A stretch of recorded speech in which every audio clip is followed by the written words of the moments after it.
French ring for me is probably the closest it gets to martial arts in human sports. What really hit me was I had coincidentally 2 messages from 2 different people, and they said, do you realize there have people that have for years tried to reach this with their kennels, their training to be able to get to this point, and you guys did it in 2 years. You know, I'm sure you saw the internet kind of broke over him being the dog with the highest average. Everyone's like, it's in the rules. You know, she knew she couldn't win, but then I won, and damn it, I didn't win. There is so many components that day have to come together. The selectifs this year was the most stress I've ever had in my entire life. We went to France when we were there for the first time in February of this year. A gentleman over there, he comes to me and he tells me, he says, hey, if you can you please delete your videos I've seen you post where you have an e-collar on the dog? With all due respect, why are you saying this to me?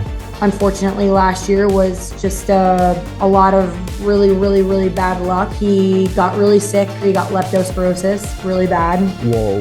And we go to the second selectif. Somebody stole her scorebook, took her workbook from her dog at the end of the second selectif. That's when we start to realize is that not everybody is your friend.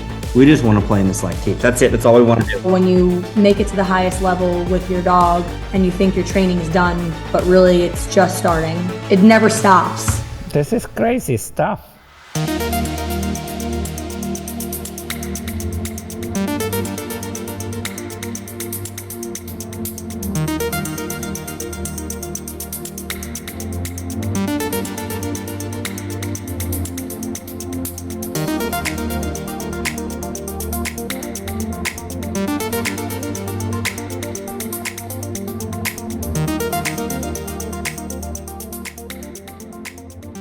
All right, everybody, welcome to Training Without Conflict podcast.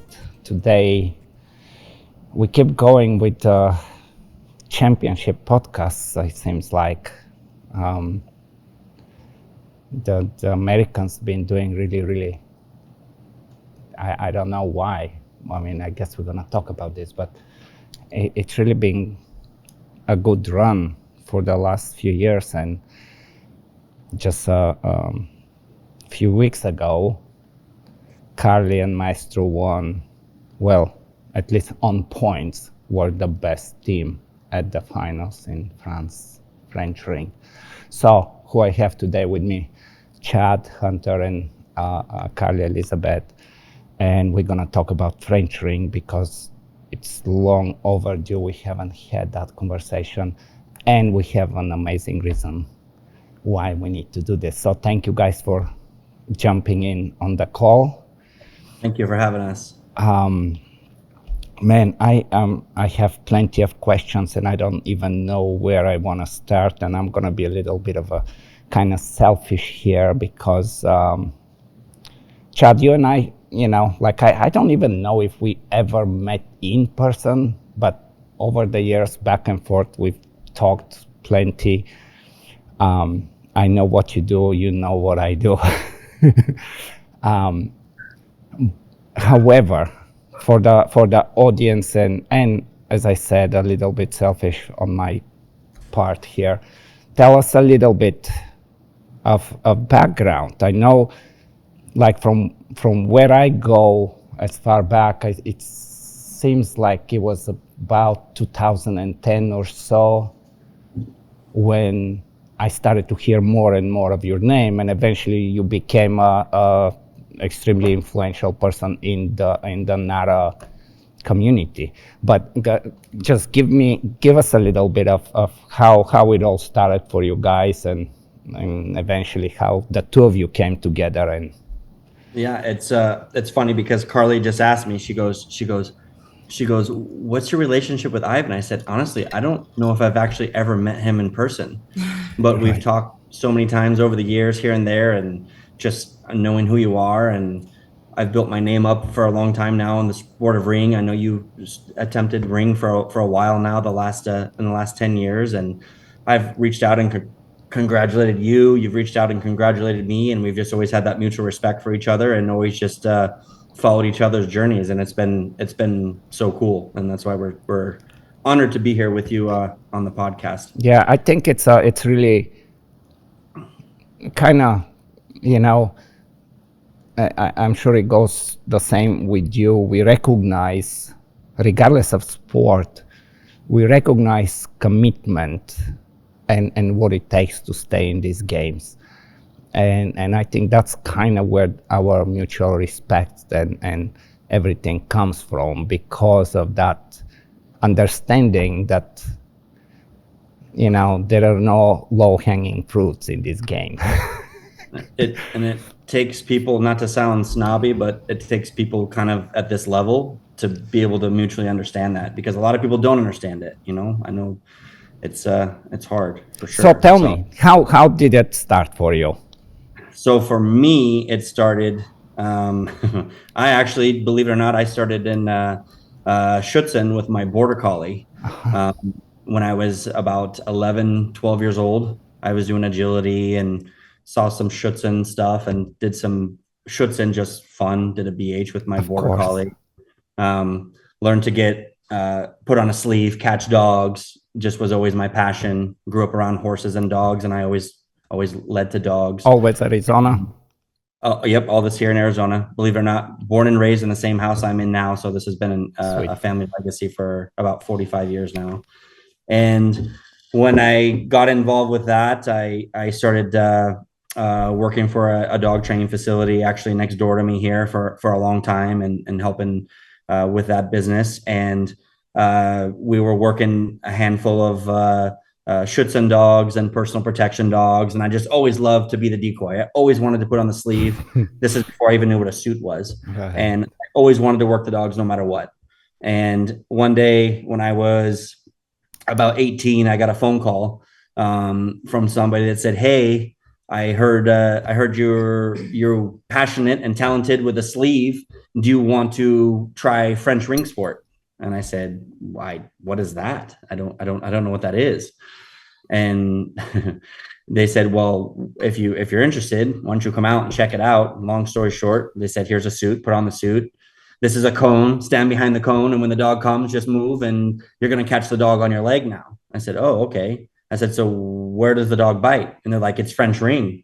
The dog can technically bite you anywhere." And I said, "What? You mean I don't just present the bite and they don't bite here? Like, what do you mean?" And that seems so scary to me. And that was it. They sent this dog on me. It was a very experienced ring 3 dog that had a ton of experience, and they sent the dog on me. And the first bite, that was it. That was it. That was it for me. I said, "Sign me up."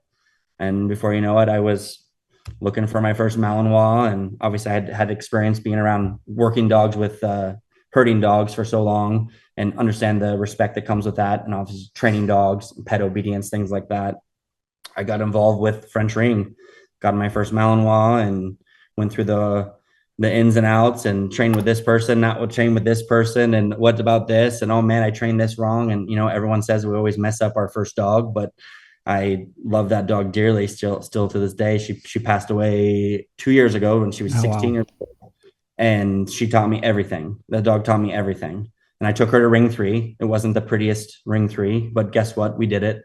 And from there on out, I knew exactly how I was going to build and go from there. And I wanted to, when I dove in, just like I do everything, I dove in very heavily. I want to be a decoy. I want to. Exactly. I kind of want to hear your statistics on this, because I'm not sure I have them all, but I know you did. I mean, you did decoy. I mean, of course you do training, but you also have done a good amount of decoy work at competitions. I know you won. I don't know how many times. I won three national trees, right? Yep, 3 national championships. And with different dogs, right? Exactly. All 3 different dogs. Yeah, the only person that ever do it with 3 different dogs. It's been done before, winning the championship 3 times, but it's never been done with 2 different dogs, let alone with 3 different dogs. And all dogs that are now. I won the championship with Maestro's grandmother. I won the championship with Maestro's father, and my other dog Escobar that I had. And this is another crazy thing. Like we have quite a few things in common.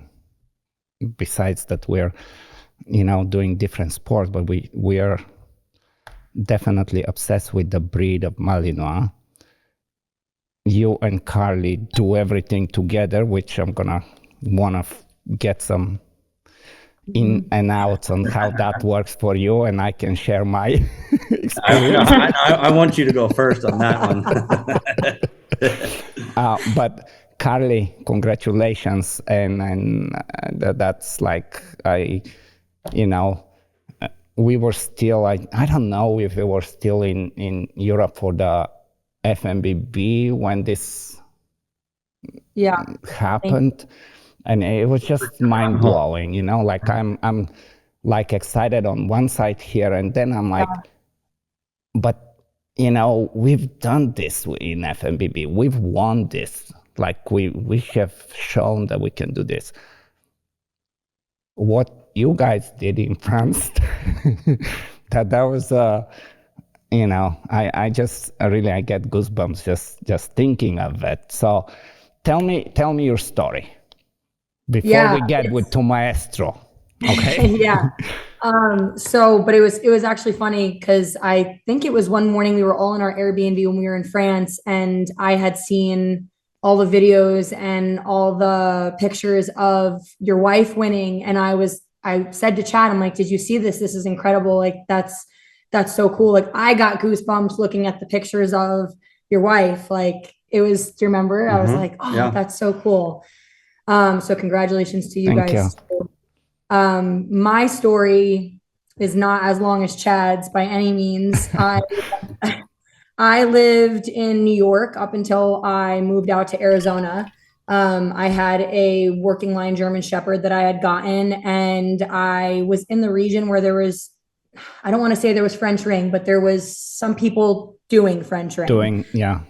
Yeah, there wasn't like a lot of clubs, but I had some resources. And so I started with a German Shepherd in French ring.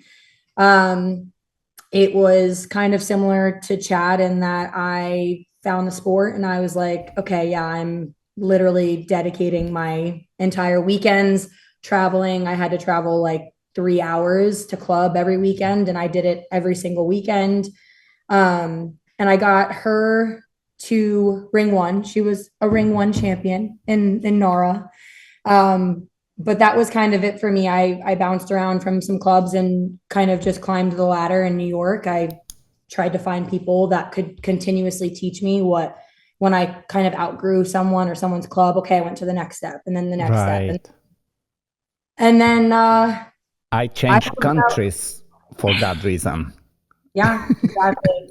So it's like, I appreciate every step of every club and everyone that's taught me. And I guess I'm kind of like Chad. When I get involved in something, I put 110% effort into it. And that's been ring for me. So I have had one other dog before Maestro, but technically Chad probably wouldn't even count her because she's a German Shepherd.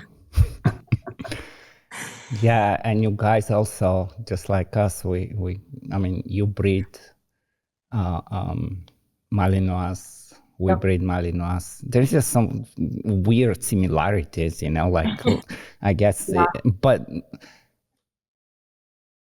it's not that common. Like our situation, how comparable it is, but it's not that common. No. Tell me, guys, about the kennel.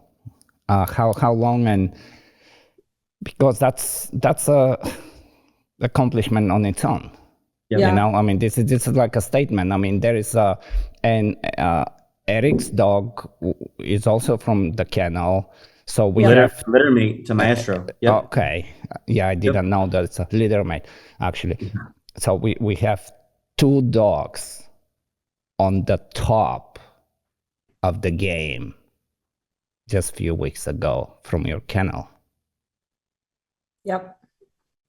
I just need to pause here for everybody to sink this in, It still hasn't, I don't know if it's hit me. I think it either already did hit me and it's way past, or it hasn't hit me yet, but it's So where do we go? Where do we go with that conversation? Do we talk dogs and breeding, and do we start comparing white French ring let's go first with the history of the ring sport and why French ring and how it compares to the other sports. What like I got it. You put the bite suit on. You got a bite from a dog that's seasoned, that knows how to take you, and you're Why like, ring okay, sport? What drove me to ring sport? What yeah, my entire life, I mean, uh, currently, I mean, the way it's, you know how it goes. We wake up, we have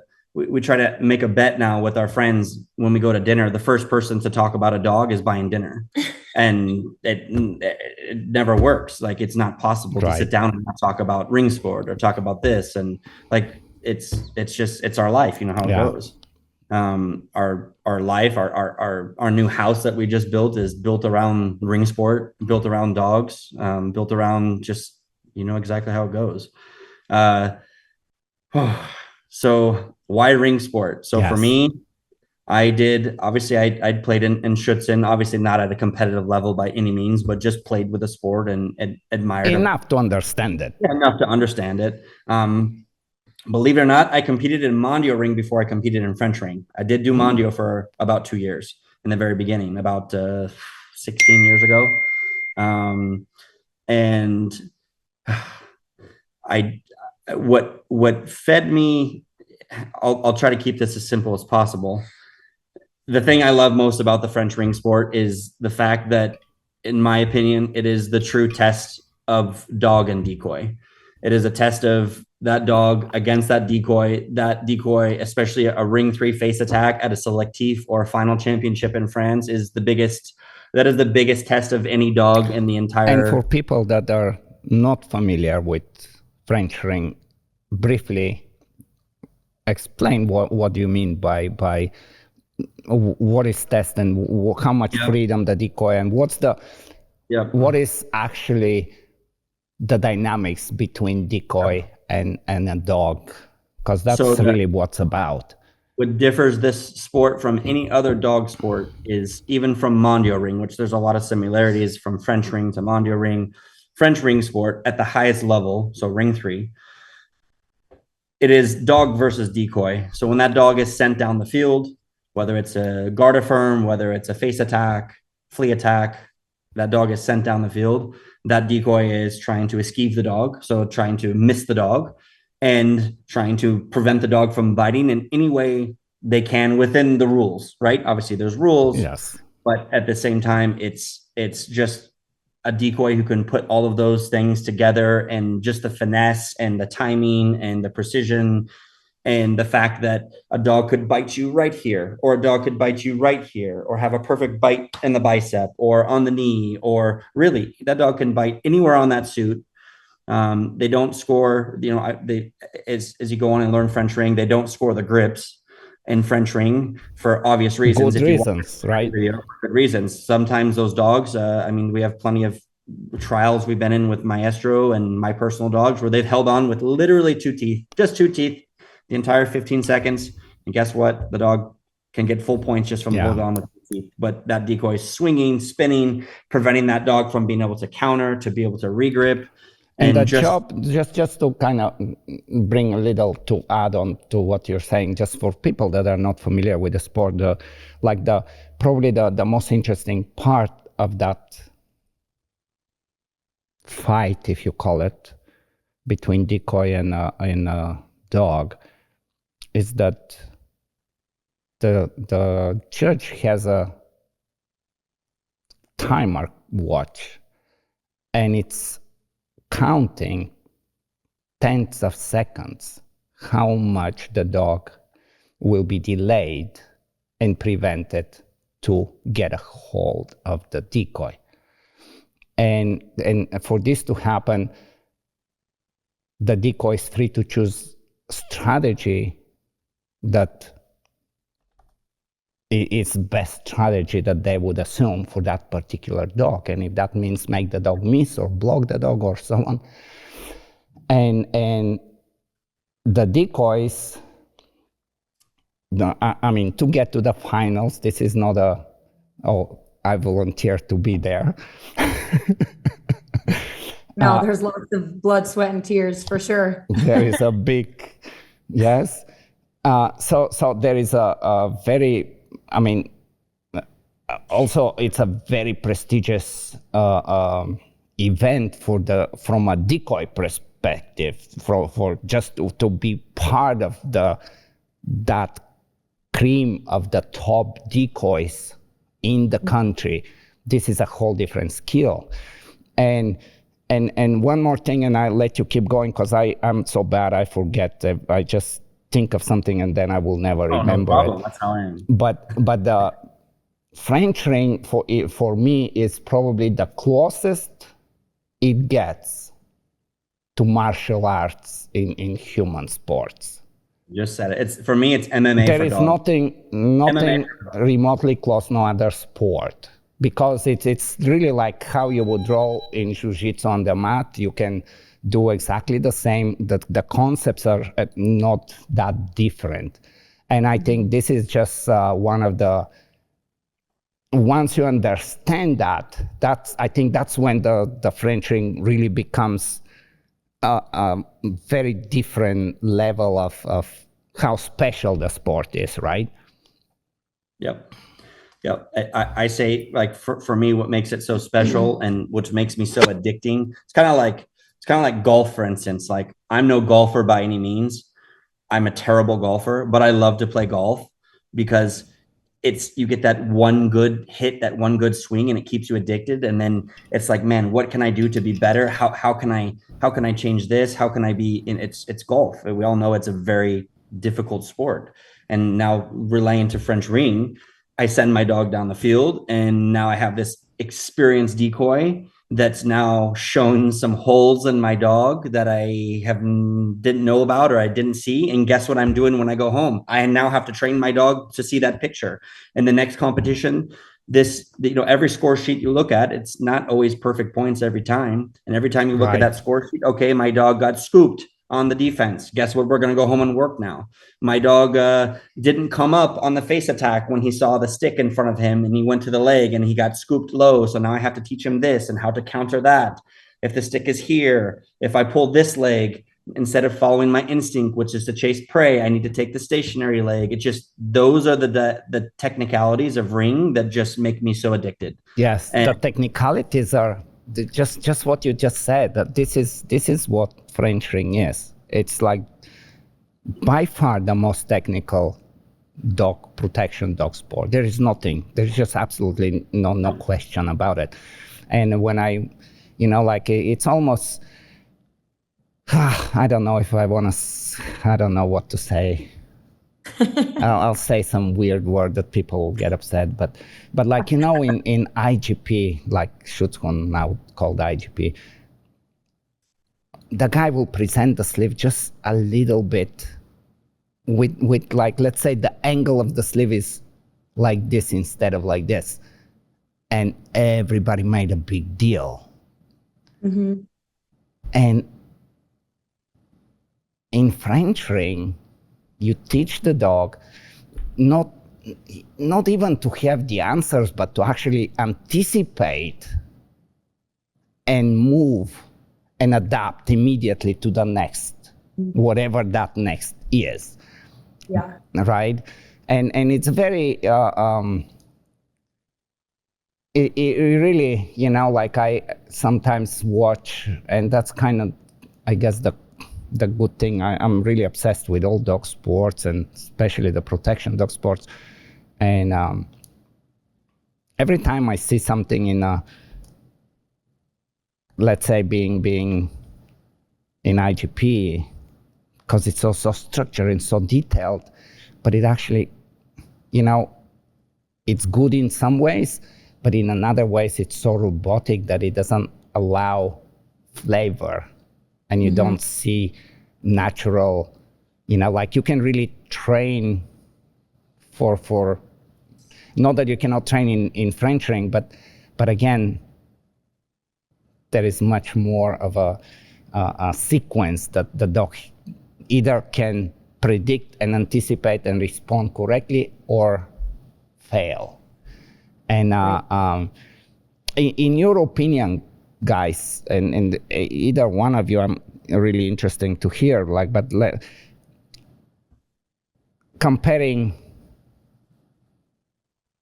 like I am sure you have some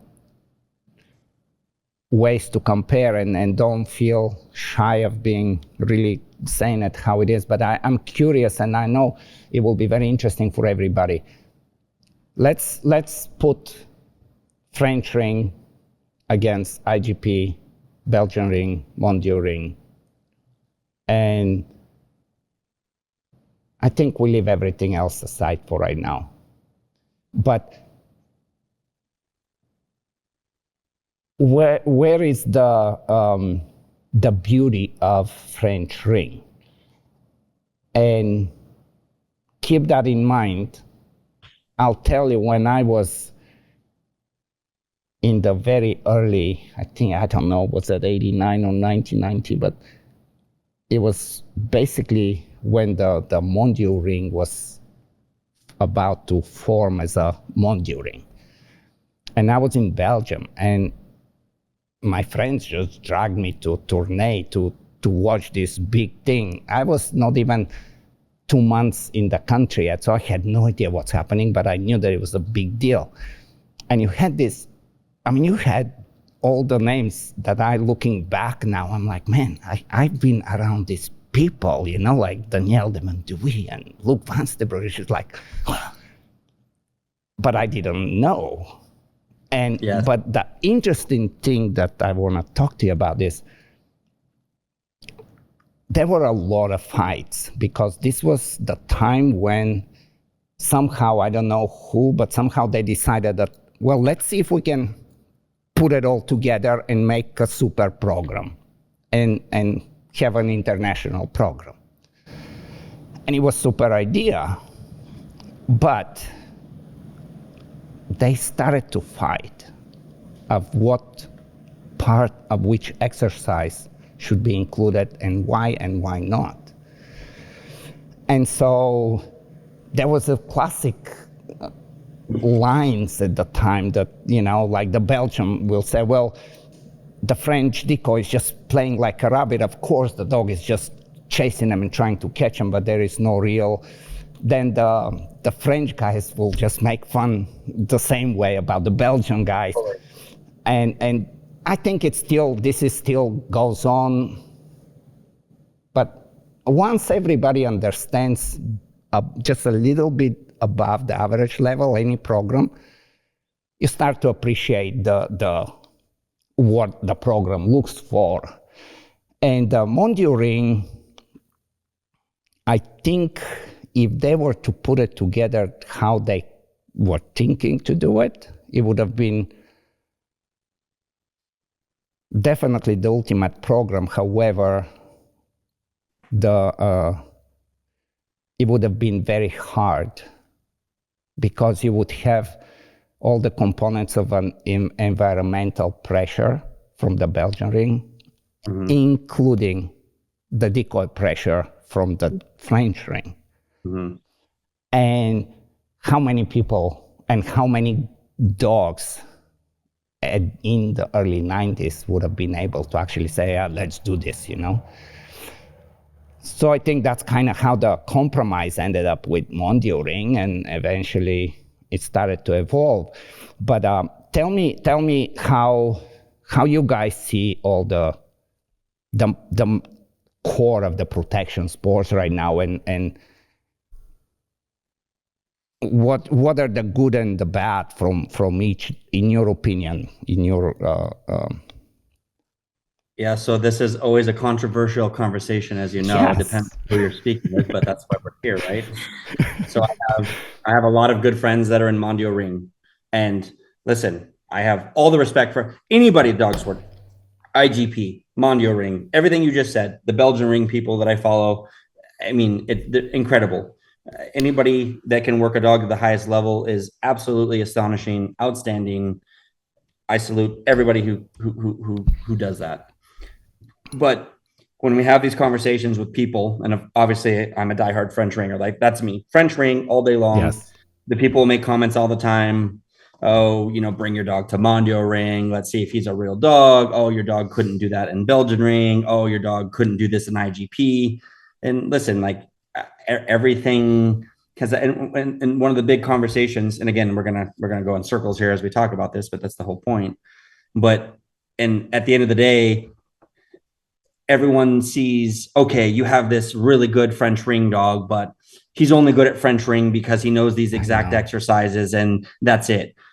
He could never handle the environmentals from Mondio ring, or vice versa. You have a very environmentally good sound dog in Mondio ring, but wouldn't be able to take the decoy pressure. And that's why, the stick hits and those types of things. So when we talk about French ring, we have a lot of, like I said, I have a lot of very good friends that do Mondio ring with their dogs. And we when we go back and forth, I guess you could call it bickering. When we go back and forth, it's, hey, come on, string and do this. For me, it's like we were just saying. There's really no test of the dog in regards to their thinking ability, their technicalities, their precision, than in French ring, right? Like I said, the esquive and setting up for the return esquive. And we can talk about this here in a few minutes as well, but just telling how we prepared the dog for each competition we did to get up to the final.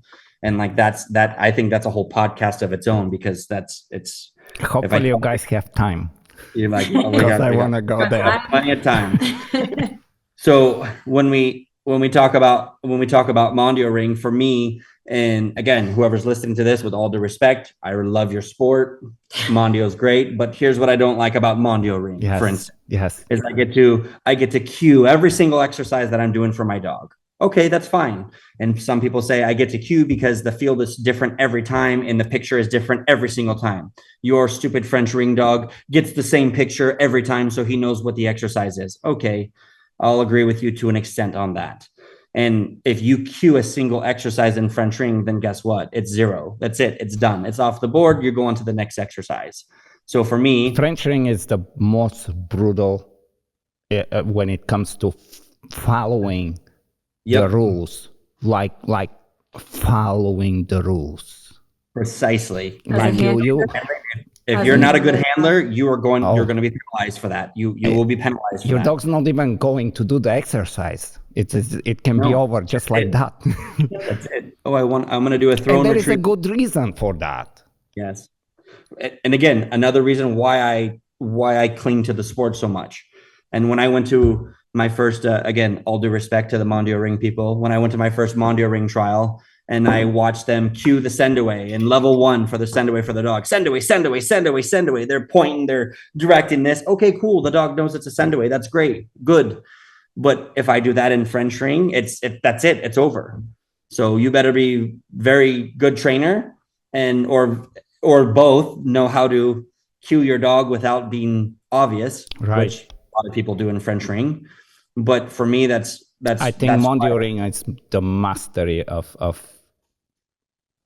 cues during the exercises, when the illegal cues. Yep. But again, you compare it to to IGP and to Belgian ring and all these other big dog sports we have. It's like, trust me, there's so many things I couldn't fathom having to teach my dog how to track, and to be able to do that, back when tracking was just so. I don't even know where to begin when it comes to that, and all the respect in the world for people for doing that, and that's a big piece of it. And having the French ring, for me, the jumps, I don't know of any other. I mean, obviously Mondio ring has the same jumps. They have the palisade, they have the hurdle, they have the broad jump, but the broad jump goes to 4.5 meters in French ring, and in Mondio ring, I believe it only goes to 4 meters. Yeah. Again, just little details like that, and just there are no little details. Half a meter of ability to jump is insanely.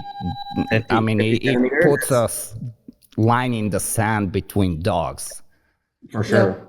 No and question. I think that's what I've learned, and part of the precision that I've built for myself in especially the last 10 years of being so competitive and successful in the sport, is okay, for instance, you have 3 retrieves in ring 3. I throw the sock, I drop the sock, and I do an unseen retrieve. Excuse me, I do an unseen retrieve, a seen retrieve, and a thrown retrieve. If my dog chews, it's -1 point, right? And if my dog has a chewing issue, it's -1 point. Okay, no big deal. It's 1 point. Life goes on. Do you know how many competitions I've been in where the difference of the dog chewing in 1 point is the difference between a championship or a vice championship, or winning the trial and not winning the trial just because of that 1 point? So again, that's what made me so just intrigued to perfect things, and I want this, and I'm going to teach it this way. And we talk a lot about the French mentality of training and the American style of training. And let's be honest, and with all due respect to everyone listening to this, the Americans have training figured out pretty well, and our training can be a little bit better looking, I guess you could say, than some of the old school techniques, which still work for people great, but we have very good training. We all, as Americans, we have a lot more resources in regards to understanding communication and balance. You know what blows my mind? I have to interrupt you here. Like, I think it's on point to be said. It used to be, like, this is how far back I go, but it used to be that Americans will pay a lot of money to get a good dog and a trainer to make, hopefully, to keep that dog for a couple of years still competitive so they can do that. That was a while back. It still exists, no question. However, we have moved from these times in a very positive direction of really understanding dog training in a very more advanced way.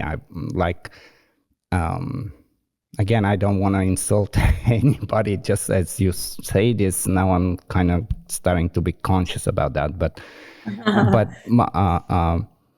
the overall dog training in United States has just been skyrocketing year after year after year comparing to everywhere else. And the whole idea of, oh yeah, the Americans have money and they buy whatever, and it's like, no, this was reality, but we're talking 20, 15 years max. Things are different now. We don't do that. We actually, we have a very, I think, I don't know, probably one of the, and it's so hard for us too, because, look at the States. Finding where is your next club that you can possibly go to train, comparing to where would be in France or where would be in Germany, like you can, like the sacrifices that we do are very different. That my honest, I really believe that half of the people in Europe, if they have to do what we do as trainers in the States to accomplish this level and be competitive in world level events, they would not be doing dog sports. They would absolutely not be doing dog sports. So a perfect example. Ring 3, 400 points, right? The exercises that are 400 points. Ring 1, you have 200 points. Ring 2, you have 300 points. Ring 3, you have 400 points. Okay. A thrown retrieve is 4 points. That and the heel on leash are the only other exercises that are only 4 points. That's it. 4 points out of 400 is nothing. And so the mentality behind some of these people is it's a 4-point exercise. Why bother? Pick it up, bring it back to me, or you're dead. And I take the sock from you and we go to the next exercise. And meanwhile, this woman here will spend 8 months in this chair on the kitchen table with her beer bottle, teaching her dog how to hold and bring and all of this for 4 points. But guess what? It changes everything.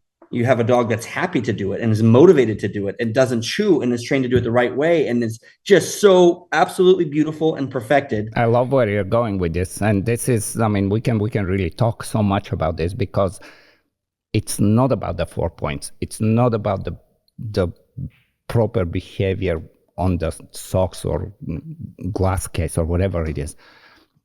It's about how a trainer can explain that every little detail matters, and then that generalizes in the whole performance. Because yes, healing is 4 points, but how many times you're going from point A to point B during that whole competition? And when your dog knows that you are very meticulous, very assertive, like assertive in a good way, having a good rapport, that translates everywhere in, okay, I'm going to ask you to out and guard now, or I'm going to ask you to come back and it's a call out. And, you know, all that we can argue that comes from that time that Carly takes on the chair and teaching the retrieve to this detail-oriented kind of stuff, because it generalizes, right? Everything. You nailed it on the head. Everything. It's like I said, it's the relationship. For me, it's the relationship with the dog.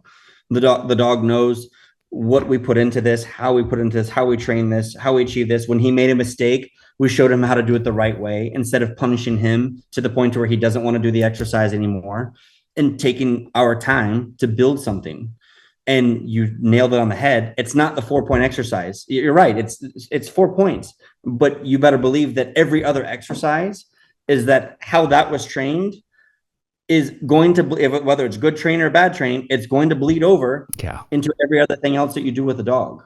And that's the precision. That's, again, what just makes me so into the style and way that we train, is just, it's everything.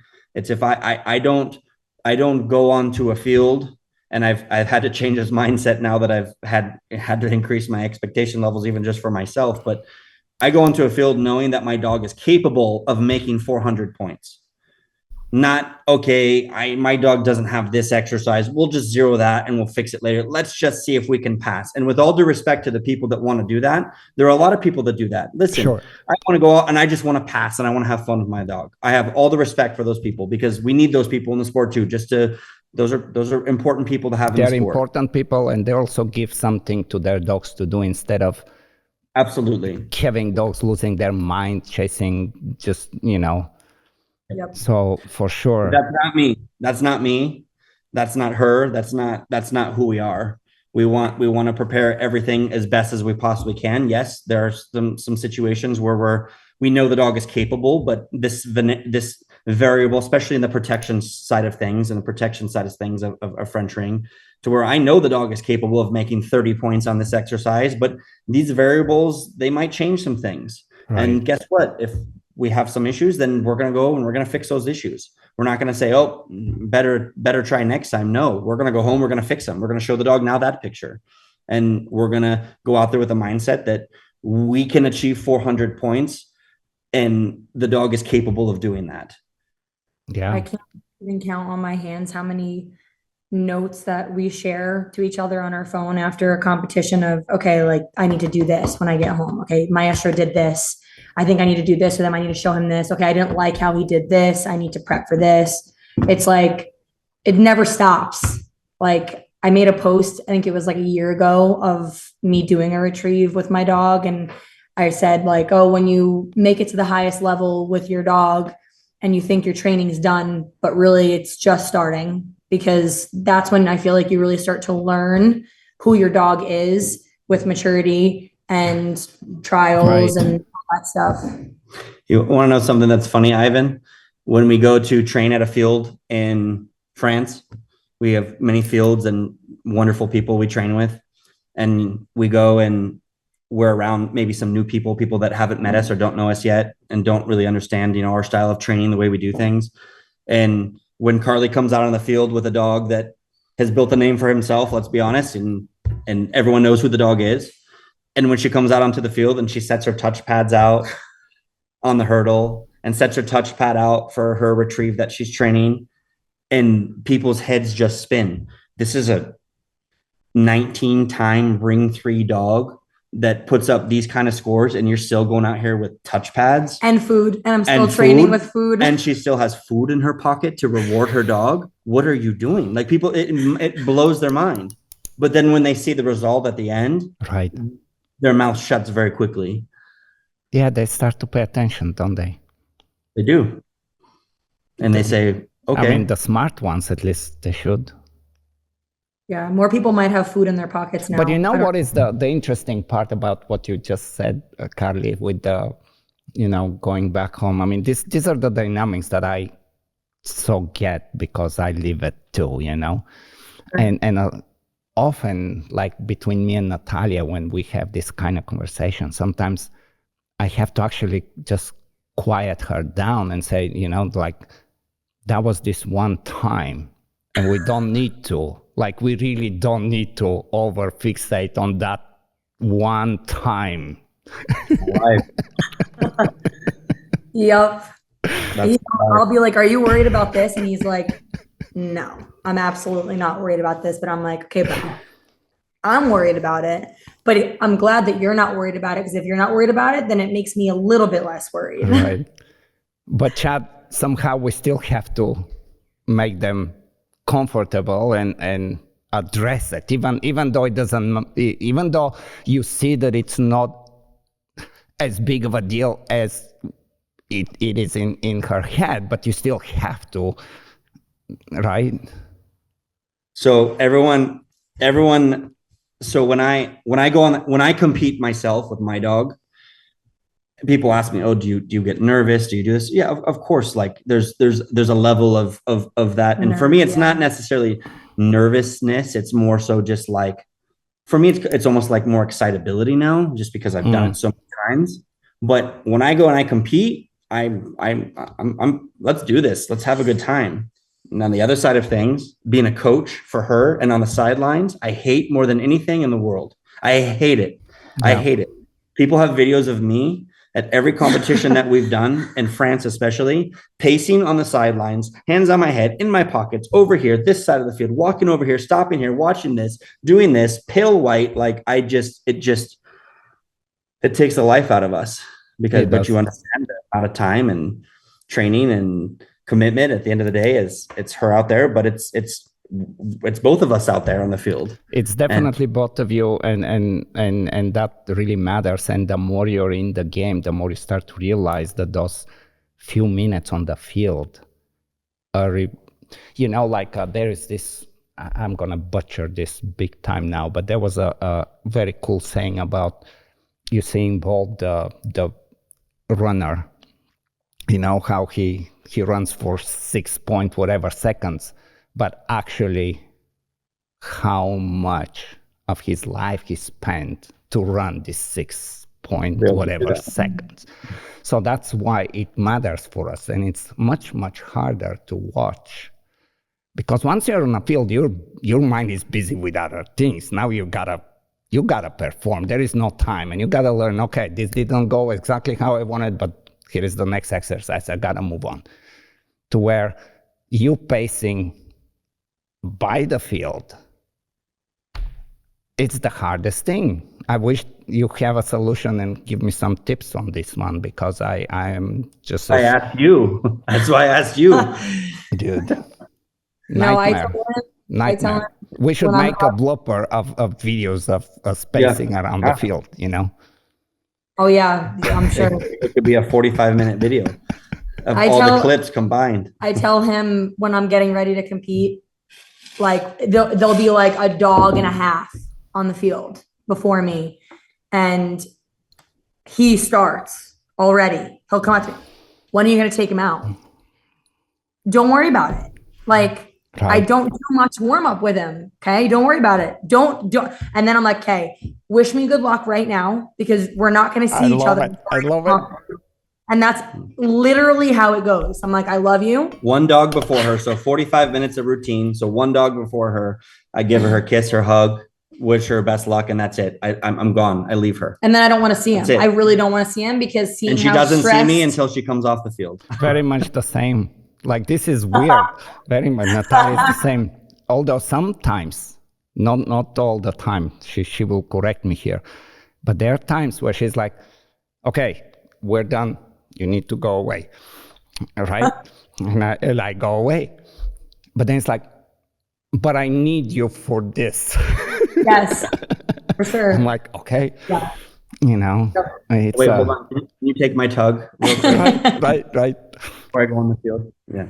And Yeah. then there are those kind of just, questions that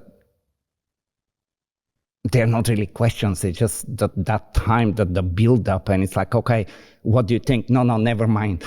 It's like, okay, we just have to accept that there is a interesting learning about performance, and not everybody can do it.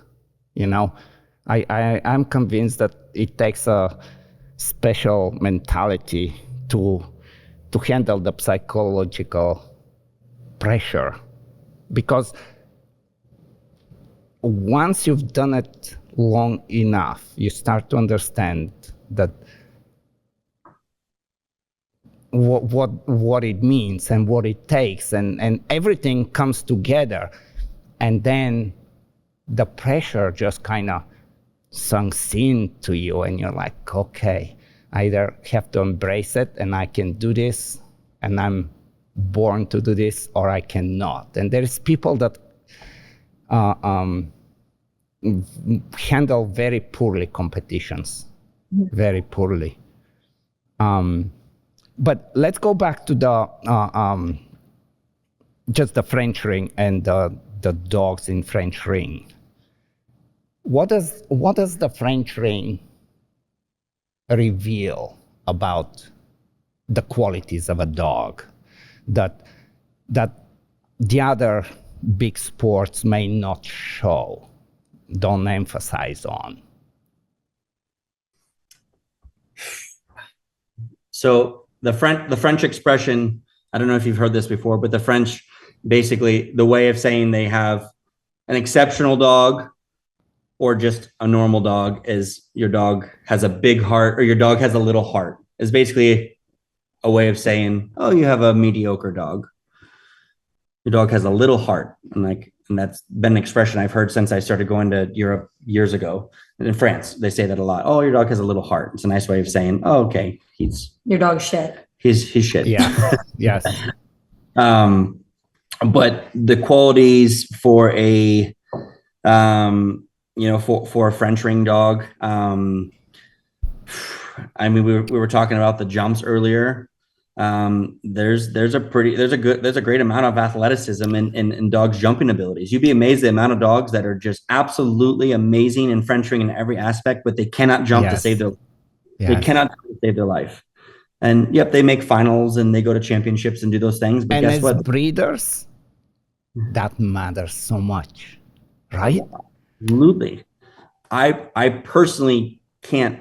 If I'm so OCD about the whole situation with the jumps, if my dog is not jumping max by 18 months old, I'm already stressing out and saying, "Oh my God, we're never going to make it. We're never going to achieve anything." It's just for us. And again, this kind of not just jumping it, but actually not stressing itself that, oh shit, now I have to do this again. But actually, that's one more time. Of course, let's go. Yep. And not to deviate off subject here, but to mention our mentality for this, and it's been a huge part of our success, is that there should be no reason for us to lose a single point in jumping or obedience. No reason for us to lose a single point in jumping obedience. And when she did all three selectifs, and I'll say this quickly. Again, sorry to deviate so far. No, you should run this because actually it's maybe a perfect time to explain what it. I want to explain the process to get to. The process to get to the final championship in France. Yes. You have to make 5 competitions, which they call pre-selectifs, right? 5 competitions, just standard competitions that you have to score 340 points or better. And you have to do 5 of those competitions before a certain time frame in order to qualify for the selectives. So you do those 5 competitions. Then the selectives, if you qualify for the selectives, there's 3 competitions, which narrows it down to this year about 180 dogs. And then the top 28 dogs go to the final championship that are the best average of the 3 selectives combined. There's 3 selectives with 3 juries, the same decoys, the same judges, that all, there's now 7 groups in France, that all 7 groups will hit within a 3-month time frame. And those selectives, in my opinion, the selectives can be more difficult than even a final championship, just because those decoys are they're testing those dogs, and they have 180 dogs to test that are qualified in that 3-month period, 2.5-month period. They're going to test those dogs. So when you get to that point and you, what I was just talking about jumps, the jumps. Okay, sorry, excuse me, sorry. So my point being is that going into that, knowing that we have no reason, especially with her dog, to lose a single point in jumps and obedience. And the only points we should lose would be in bite work. Because let's face it, if a decoy does their job in a level 3 selective or in a level 3, they're going to take points for your dog. It's going to give some trouble. Dogs do not score 400 points. There's a reason why dogs do not score 400 points. And there's no reason for that. And thankfully, having trained and prepared for this, all three selectives and her final championship that she did in France, she did not lose a single point in jumps and obedience. And I don't think there's a single dog that did that. And it's amazing because that's where a lot of people lose their points, right? Jumps, obedience, and going into it, then yes, the points that are lost, and my mentality is the only points you should lose would be in the bite work, because let's face it, there's uncontrolled variables and things that decoys are going to do, and they're going to take points from your dog. And there's no points. And again, that's my mentality for a lot of things I do. Go ahead. No, I was gonna ask, just kind of going further on this one. Like, do you think that, like in your opinion, today, French ring, is it more of a test of the control, the courage, the athleticism, adaptability?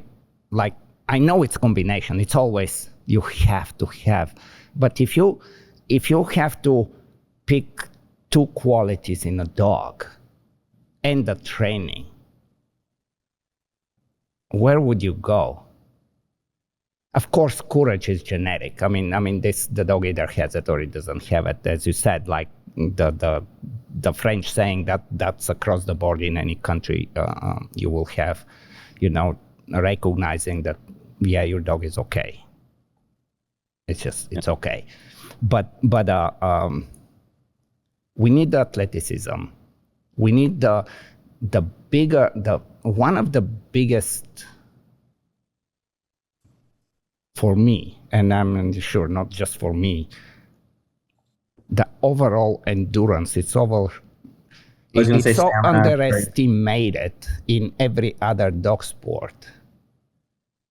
And yeah, we can say Belgian ring and Mondial ring, the duration of going on the field doing level 3. Yeah, it's fairly similar in length. However, the dynamics and the actual confrontation and challenges that the French ring dogs has to overcome in that time, it's very different in comparison to the other sports. Just the fighting between a dog, let's say the dog catches the decoy, it's not over. In most other protection sports, that's kind of where we settle into something. And French ring does not have that kind of break. So to top it off, the biggest event is always in the midsummer in freaking, the weather is not friendly anymore. you need to have endurance. And as a breeder, and the sport forces you to select dogs that have endurance. Yes, training of course, sure. training, diet, all this matters. But there is that selection of endurance. So tell me how you feel about this. How do you compare it to the other sports, the importance of endurance? I think endurance is obviously one of the huge things, but I think with endurance comes also control, and control is going to be different for each of the dogs, even that we have character wise, I think, because there's dogs that kind of have really good composure, even if they are jacked, I feel like throughout a routine. Like some dogs just have much better composure, whether that's the character of the dog, but also the training of the dog.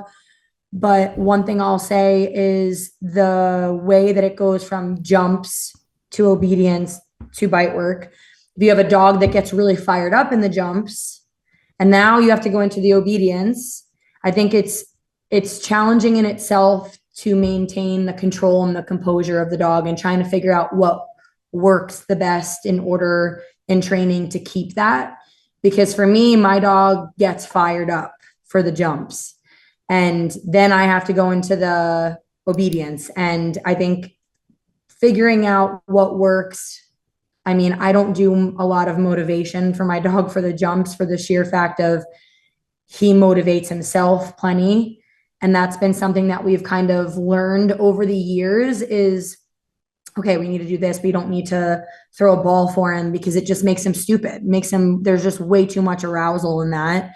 And it's almost a little bit of a deflection of like, okay, well, which one do I pay attention to more? Right? Yes, for sure. And so I think it's been a maturity thing too for my dog, at least. But it used to be when he was young that he would mess up in the obedience more than he would in the bite work, and that was just strictly maturity. Mm-hmm. Maturity. And okay, it took him about, I would say, 6 ring threes before he really was like, I'm in a trial, which I know a lot of people can't say that, but like he's a dog that's very compliant in himself. So then all of a sudden when he realized what he was doing, it was like party time. But he was also 2.5 years old in ring 3, 6 or 7 times already. Wow. So it was, yeah. But I would say control and figuring out the composure, and like, because every dog's going to be different for sure. Yeah, I mean, obviously the genetic components, like you said, are like courage and the dog's biting ability and how to handle pressure, all that stuff. But as far as it goes with, for me, for me, it's more similarities of where I see success with people in IGP, Mondial Ring, French Ring is, I've kind of said it before. For me, it's relationship. Like having a dog that's biddable, a dog that wants to be there to do that for you, and then the conversation spirals into, oh, but this dog, Maestro, he's a very nice dog, he's very trainable, but he doesn't have this intensity on the bite, everyone wants, listen, at the end of the day, everyone has this perfect picture in their head of, okay, I want a dog that bites like a monster and just is so forward and crushing grips and jumps max everything and does this perfect and does that. Listen, yeah, okay, that's in that's the dog that I really liked even 15 years ago, and the dog that I like now is much different than that dog then. And the conversation goes into, I make these comments all the time, especially being now a breeder and having success with breeding for the last 15 years, is that there's comments that are made about, these shitty French line dogs, they're easy, they're super biddable and they bite normal and they jump good, but they're not real dogs. They can't handle real pressure, real courage, and they can't handle real life scenarios and things like that. Okay. If you want to have that conversation, we can have that conversation, but but that conversation is just so like not even worth having. I think it's so much more interesting to have the conversation to where it's like understand a different program and understand what the program calls for and how gets the dog prepared versus oh yeah, this is just not a real dog or not whatever. And it's like, no, like you guys need to grow up. It takes a little time, but you gotta grow up of this. Like this is Drives me crazy. And when I brag, here's probably the thing. I know you haven't had a chance to meet us personally or come to our place yet, but the thing that blows everyone's minds when they come to our place, when they come to train or for a competition, a trial, whatever, is they come in our house, they walk in our house.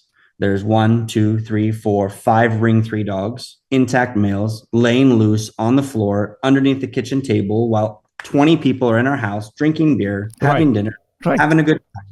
And the dog just scored 385 points in a ring 3 competition and is going to go upstairs and sleep next to our bed on the floor while our 3-year-old daughter crawls all over the top of them. And that dog is going to go jump in the car and go run errands with me tomorrow and come home and be a representation and a demo dog for my business. And the dog is going to do this and do that, not, oh, he's great on the field, but you can't pet him and he lives in a crate. And the only time he comes out is 3 times a week when we drive to training, but he's a really, really good ring dog. No, that is not why I do this sport. Our dogs are our family. And that's also what's different from a lot of some other people out there, but our dogs are our family. Like they not only do we train and we compete and we travel all over to do this, but at the end of the day, the 99% of the day, our dogs are living with us in our house. Right. And this is a very good, man, we have so much to talk. Maybe we need to have another one. I mean, we're going to see how far we go, but man. It'll be part 1. I know. We'll do part 2 and part 3. I know. No, Chad, because, like, I know you've thought of this forever, and I've thought of this all the time, and I go back and forth on it. And these are the kind of dogs that this is my kind of dog. Like, we were very much aligned on this part of on the field and off the field, and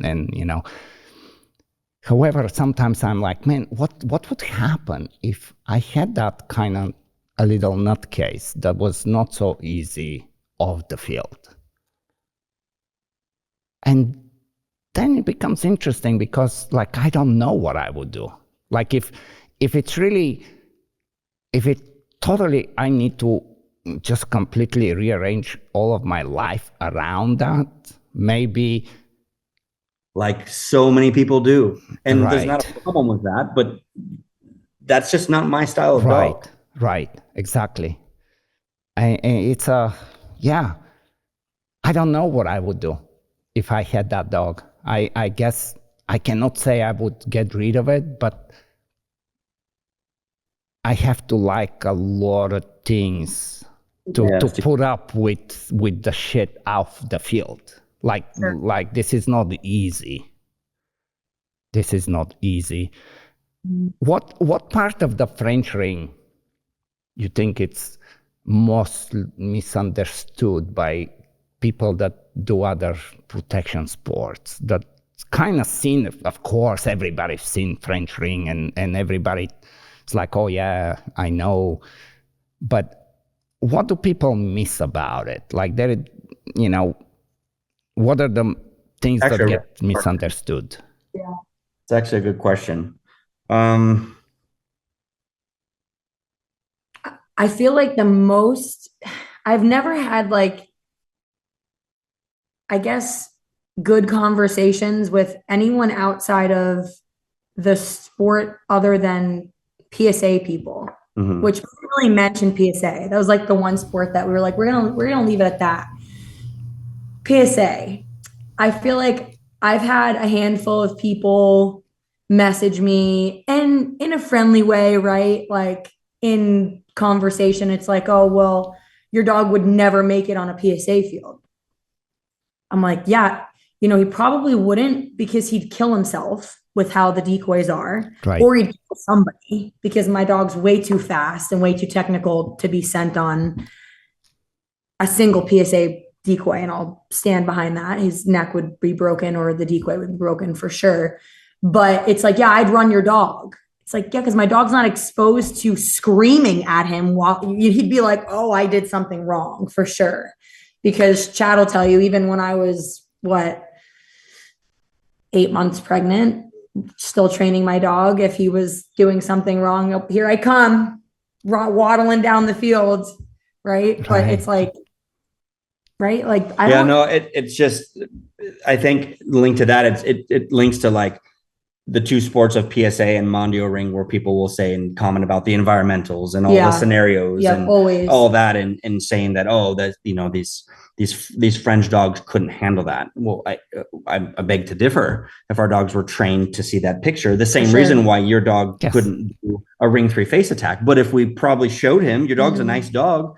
If we showed him and we trained him, we showed him that picture over a few months period, not just in one session, your dog could do a very nice ring 3 face attack. The same as what my dog could probably work some PSA 3 routines or some Mondio ring 3 defensive handler routines or whatever the case is. Yeah. That's why those conversations just go off the rails, because there is no talking about two different things. Yes. Literally just exposure. I mean, you put.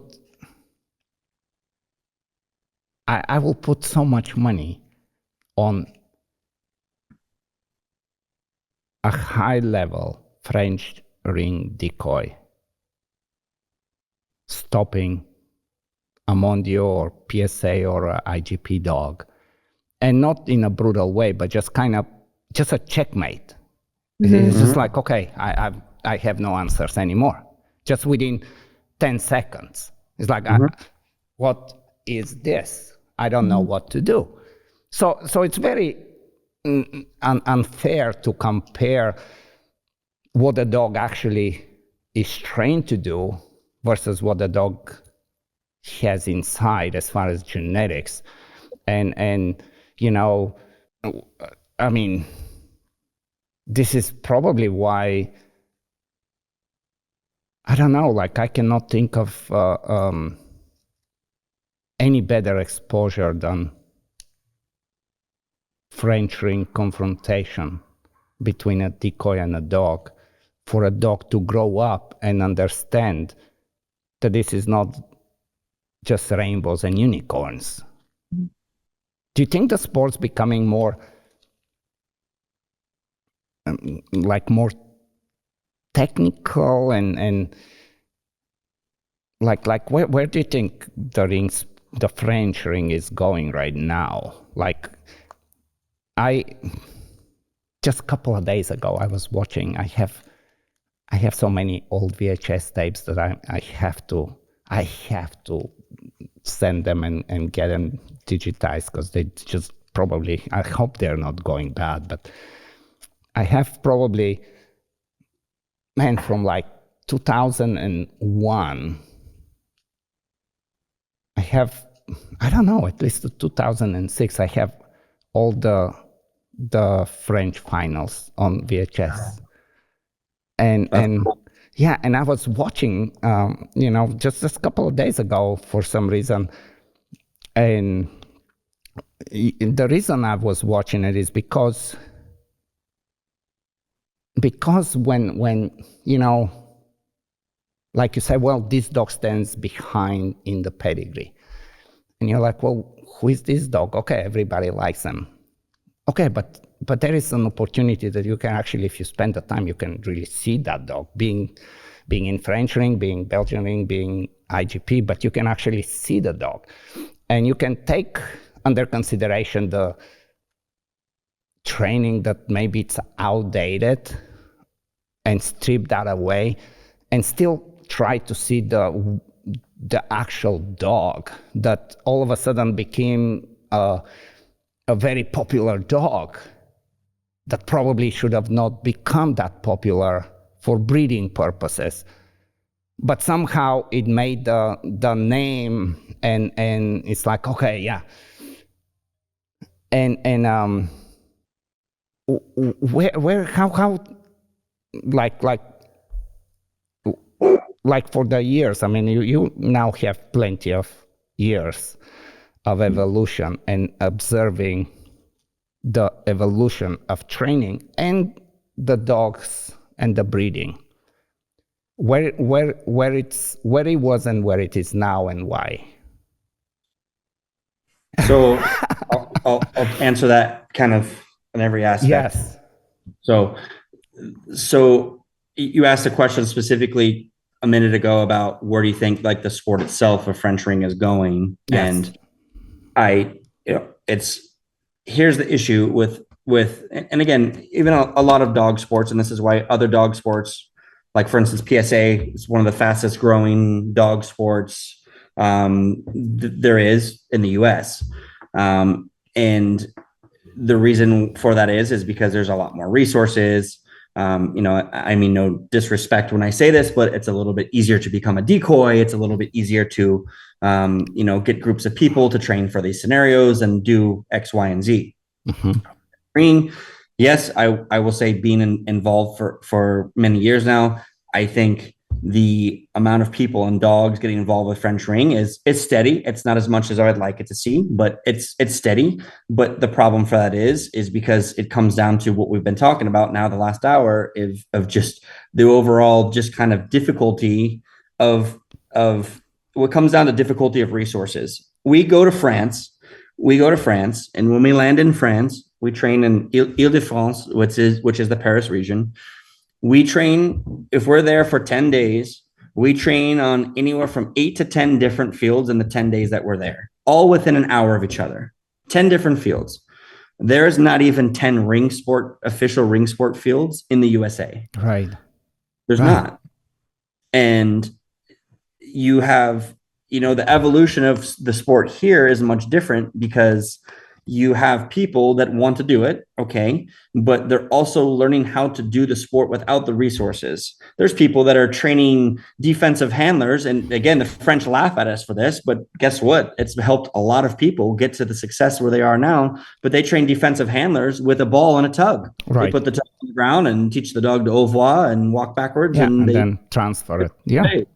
And they do this. And I mean, there's been people I've trained with in the past that I don't get to see them maybe only once every 3 months, but I give them, these are the things in obedience and jumps I want you to work on. And when you come and you train with me and we do bite work, even if it's only once every 2-3 months, one good session is better than 10 shit sessions. And just that one session, if you have a good dog and we do this precisely, I promise you, you're going to be able to reach your goal of working for that brevet or that ring one or whatever the situation is, because you just design a program for that dog. You have the dedicated, passionate people that train in their basements by themselves when there's 4 feet of snow on the ground. Right. And guess what? They make it happen. Meanwhile, in France, that same person has already worked their dog on 10 different fields and about 25 different decoys. We don't even have 25 active decoys in French ring. I think they maybe just barely. And they did it just, and they go to a ring from work, loading up the dog and going to training. Yep. Just as easy as that. Just as over. Yep. I didn't do it. Okay, cool. I'll see you tomorrow. We'll work it again. So that's why, like for me personally in the sport and being involved in the sport so heavily and obviously being very passionate about the sport is you can ask anybody that knows me in French ring very well. I'm very committed to our decoys. I host decoy camps, decoy seminars. I host decoy selections as I'm a judge for French ring as well. I'll host. You became a judge. I knew that you were. I don't know how you just got a judge. I mean, I kind of knew that you were going through it. I've been a judge for 10 years now. Oh, I've been yes. That's okay. Total disconnect. Okay. Yeah. Yes. I've been a judge for 3 years now. But again, people ask me, why did you become a judge? So because people think, oh, you want to become a judge because you have an ego, you go out on the field and you can tell people what to do. It's the exact opposite reason. I did it because we need judges. I'm passionate about the sport and I want to set an example and a representation of what the sport should be. And meanwhile, if I can be there to help decoys and build decoys, because without decoys, we cannot do the sport. Right. I'm so grateful and so incredibly loyal and dedicated to our decoys. Like, I am, you know me, if you work with me in our decoy camps that we teach, that I'm pretty intense with the way I teach people, but I do it rightfully so. I want you to be the best. But most importantly, I want you to be the safest decoy. That's all I care about. And that's all anybody should care about any dog sport. I don't care what you can do. I don't care if you can take points from my dog. I care, can you safely work my dog? That's all I care about. Because guess what? I'll teach my dog the technique. If you can't show my dog those things, that's fine.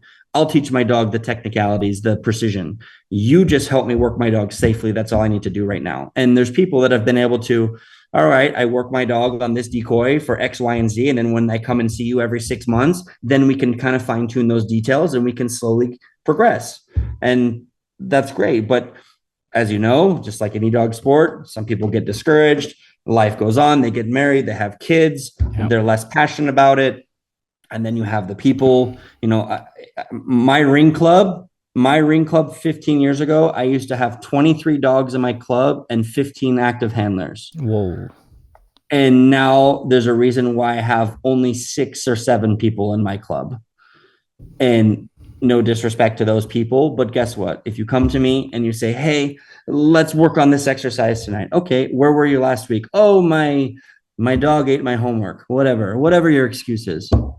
Okay, where were you the week before? Okay, now we're doing this. You know how it is. 6 months into this, I'm giving my blood, sweat, and tears to you.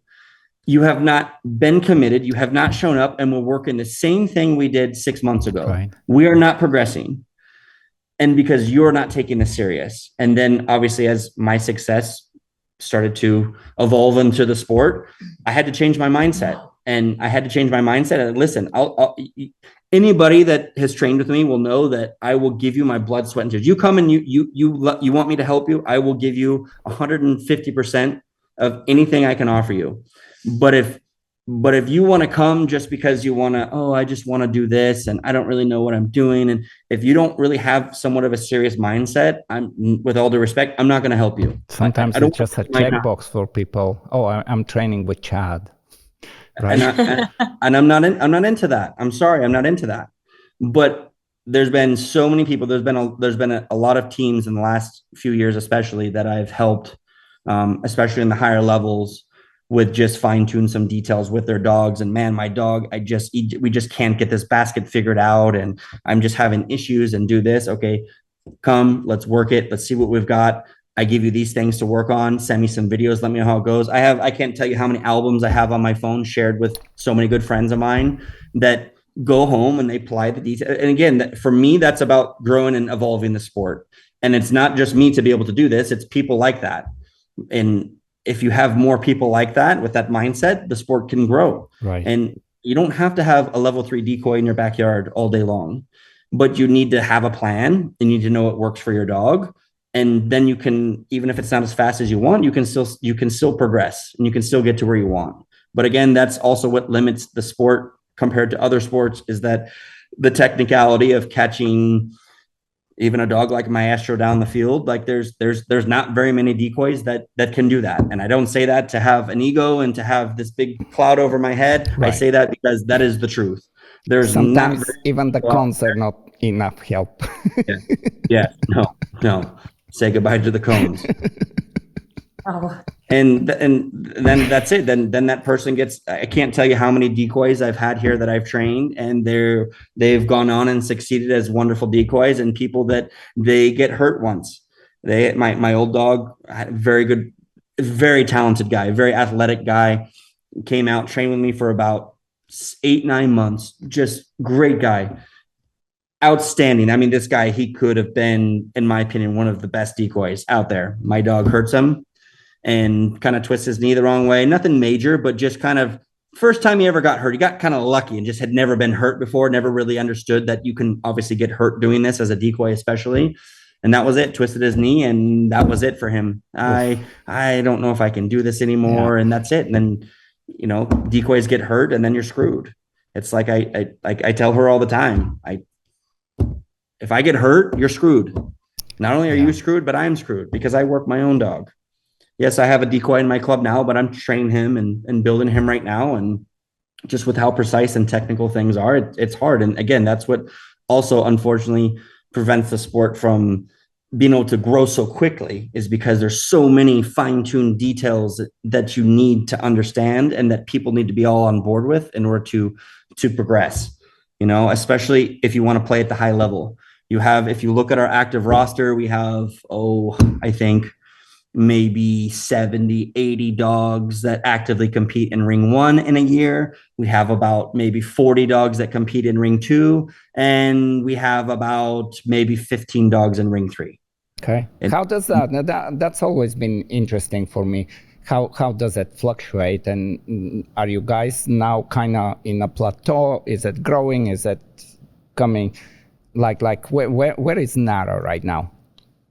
Yeah, so NARA is steady in the sense of we have active members, we have people that are joining. But like I said, the big issue is we've had actually a lot of small clubs that have formed. We've had a new club form in Missouri recently, another small club here. We've had about 4 or 5 clubs that have just in the last 6 months evolved and become affiliated clubs with NARA. Okay.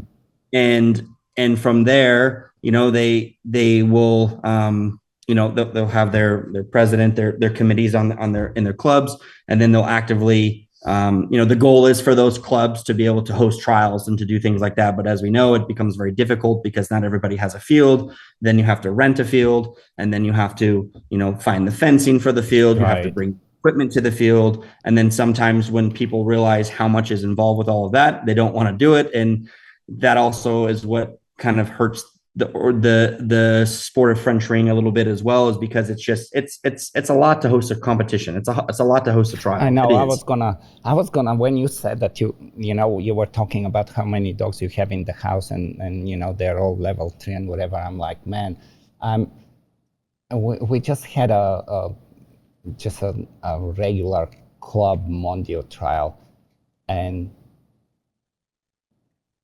3 days before the trial, it just came to me that we don't have a dog in white. Like, we just don't have.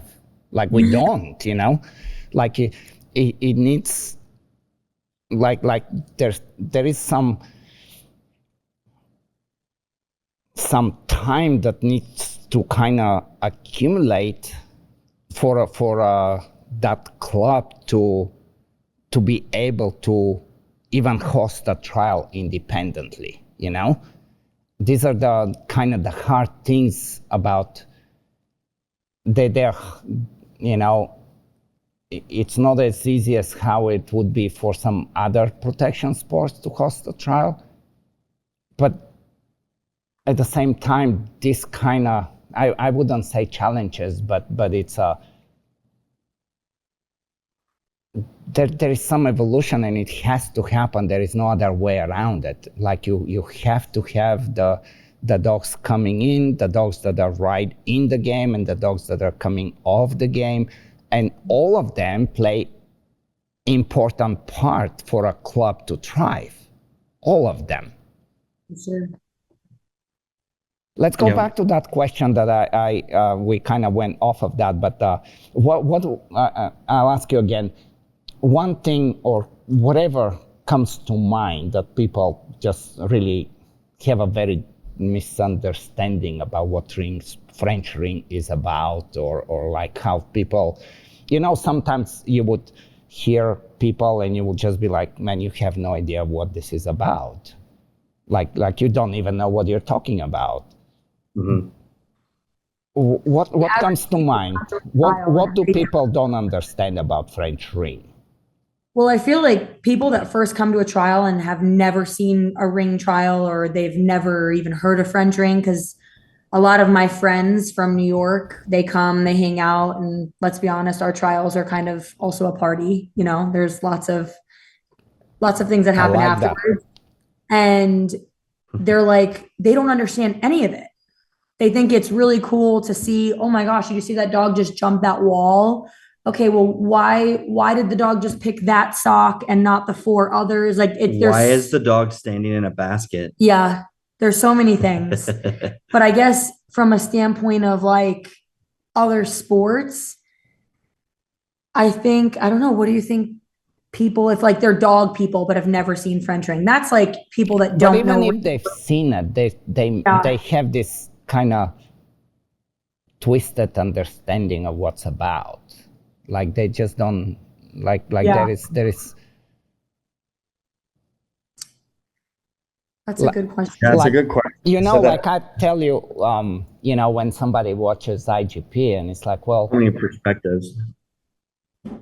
Why would you do that? And why would you do that? And, I guess the program is designed to expose certain qualities of training and certain qualities of dog. And like from what whenever I've talked to people that kind of know French ring but don't know French ring, it seems very easy to them. It seems like, oh, I can do this. Yep. You know, like that's my general, like. As a broad answer to your question, yes, I would say in general, because for me, when you ask that question, I think of so many different perspectives of people that are in this sport, or people that are supportive of the sport, but they just misunderstand it, or people that are not for the sport or people that because have no they clue. misunderstand it, or people that have no clue. But I would say in general, I would say you kind of nail it on the head. I think I would say a lot of people will say it's easy. Yeah. And I mean, other people will obviously see some things, okay, that's cool, but they kind of see it as easy. But then when they see, again, I keep talking about like the Mondio and like the PSA and things like that. When you see like, you go see a French ring field, okay, you have a jump and another jump and another jump and some cones, and that's kind of it. You go to a Mondio field, you've got, I mean, you dream it, it's on the field. Everything you could ever imagine. And to somebody, even if you're educated or uneducated, I could see where people would look at that and be like, well, listen, for me, that seems way more appealing. Like, look, there's a lot of stuff going on over there. Yes. And the dog's got to go through this and underneath this and over the top of that. Like, I could see where people would think that would be more difficult, and why French ring would, quote unquote, be more easy because of maybe just something as simple as the environmentals. But again, what changes that is, like you said it perfectly earlier, the rules of French ring. If you are not a good handler in French ring, you are going to know the first time you step on the field if you are not a good handler. And that unfortunately, I've seen I got destroyed. I'm like, fuck, I can't seem to do one thing right. And then I don't even remember who was it, but it was, of course, some French judge. He was a famous guy. I'm so bad with names. He's kind of, he was a smaller guy. And he was so mad, like, you should know this, you know. It's like, oh man. You know, like the sterile, if we can say it that way, environment of French ring comparing to Belgian ring or Mondio ring, it's very similar to IGP. It's like, let's take all the noise away, so we don't have excuses, and let's see what happens. You know, like in Mondio ring, I'm just gonna say it because I believe it. In Mondio ring, you can have a high level dog and a competitor, and a mediocre dog and competitor. And the one succeeds here, the one fails here, and somehow it's hard to really separate and say, no, this person is on a very different level. It's because, like, well, that was just an exercise that my dog got confused with. And like Mondio ring has this kind of, like, you can come up with excuses of why today you didn't make it. And also you can say, well, I didn't make it, but also the top competitor didn't make the defensive handler either. So we are kind of in the same boat, right? And I think again, there is very, very good points about, I mean, Mondio ring and Belgian ring, the whole generalization factor and training for understanding how to deal with the noise. And noise meaning all the environmental presentations, right?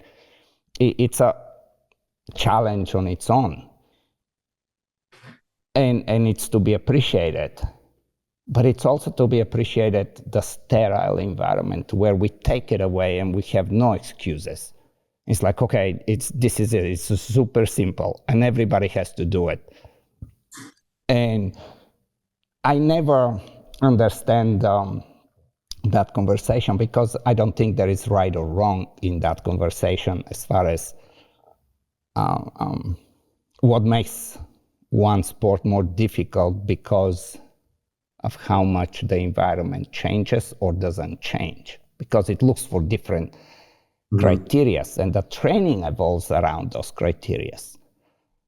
And French ring is really, it's fascinating because of that sterile environment, because we know, there is, within the exercise, there is some room for variation, but it's still the same exercise.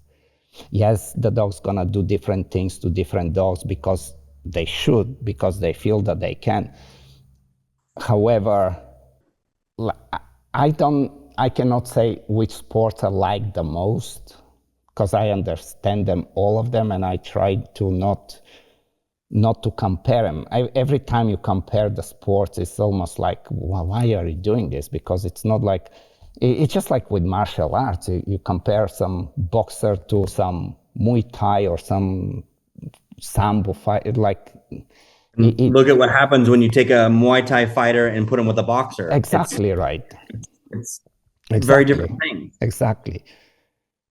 And to say they're not all capable, but they're all very different things. Right. Because they're trained differently.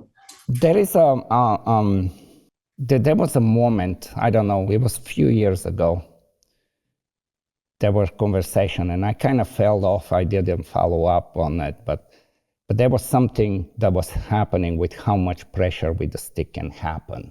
It was about maybe 5, I don't know, it was a few years back. Where are we today compared to 15 years ago, as far as what is allowed and Yeah, good question. The evolution of the decoy and the work. So I would say, so again, the rules, especially if you read a decoy guidebook as a decoy and understanding what is allowed and what is not. Everyone, of course, thinks, okay, you have a bamboo baton in your hand. Obviously, they make contact with the dog, unlike Mondio ring. And you take the stick and you smash it across the dog's face and the head. No, that's not what happens. But here's also where things get misconstrued. When you have a dog flying down the field at 30, 35 miles an hour, running as fast as he possibly can, you have a decoy that is trying to esquive or to get away from the dog, because let's face it, that's what they're trying to do. They're not going to, no decoy is ever going to stand there and wait for the dog to come. They're going to create opposition and try to do what they can to get away from the dog. And in that moment, yes, you watch slow motion videos and you see pictures and highlight reels where dogs are getting sticks across the face and in the mouth and across the eye and kind of here and there. But again, it's you have to see how that's put in perspective. If a lot of people might think it's intentional, but you have to understand, in those conditions and those circumstances, the dog is going to get hit in the head with the stick. Right. And more so along the lines of the dog is going to make, let me explain that better. The dog is going to make contact with the stick across the face or the head, or maybe even the foot or the leg or the stomach, depends on what the situation is. It's inevitable. Now, they say this, there's a decoy. He was the final decoy this year. It was his third final. He's a very famous decoy. He's probably the best decoy in the world. His name is Roma Lecomte. And he was the decoy in the red suit in the final championship. He was for Selectives. He's a very, very, very talented decoy. Yeah, he was doing some crazy stuff. This is so much fun to watch anyway. But if you watch a decoy like that work the dog, you will never, ever, ever hear a single person say anything bad, even people that are uneducated and don't know the sport. You will never see anybody ever say anything bad about his work with the dog, because he is literally the definition of being able to work the dog exactly as per the rules describe. He is not brutal. He is not malicious. He has no intent to hurt the dog, but you better believe he is absolutely going to test your dog within those rules. And that's why it is a privilege for people like us to be able to put our dogs on somebody like that. Because I know that my dog is going to be safe, but also at the same time, I'm going to know that I'm going to probably some holes in my dog if I put my dog against a decoy like that. Now, you have other decoys that are high level decoys that you just watch their mannerisms and how they do things. Yes, there definitely have some brutality behind them and a little bit of, the dog's slipping the grip and they're really trying to rip that grip out of the dog's mouth. And, again, everybody kind of has a different mentality. Then comes the big debate in the political side of things. Oh, well, the judge allowed this and there's a reason, but the judge allowed that. That's a bunch of bullshit. But, screw this, screw that. Here's how I look at things. Me as a competitor, as a judge, as a previous decoy, everything I've done in the sport. Here's how it works for me is I am all for the rules. I am a judge. I'm here to enforce the rules as a judge when I am judging on the field. But I also like very high level of work, all within the rules, right? So in other words, I like if you can go out there and your athleticism as a decoy and you can put that stick in the right place and you can maneuver and you can push that dog and do this and do that, have at it, my friend. Yeah. Have at it. And if sometimes what happens is on those really fast dogs that come flying down the field and they'll make that contact with a stick in the mouth or across the head and do things, guess what? I'm going to train my dog to understand that situation. I'm not going to intentionally put the stick across my dog's head and hit them, but I'm going to put a stick down and show my dog that this might come in front of you before you get to bite sometimes. And you need to understand that if this hits you in the face, you need to work through it. And again, that's also what kind of you say, talking about like the qualities and some of the differences is that in those types of situations that are unintentional situations, it's all part of the sport, is that's really what separates a dog. In my opinion, from maybe some dogs in some other sports, it's like, man, you take this dog, he just got smashed across the face with a stick, not intentionally, but that's how it panned out. Right. And afterwards, that dog came back with 150% intent to bite, as opposed to some dogs, they get even just a big barrage with the stick, don't even make contact with the stick, and those dogs are nope, don't want any part of this. So how it's evolved is just like handling, I come from when I started competing, I've been in ring 3, I've been competing 2013, 2012, I think was the first, 2011 was the first year I competed in ring 3. So was that 15 years ago?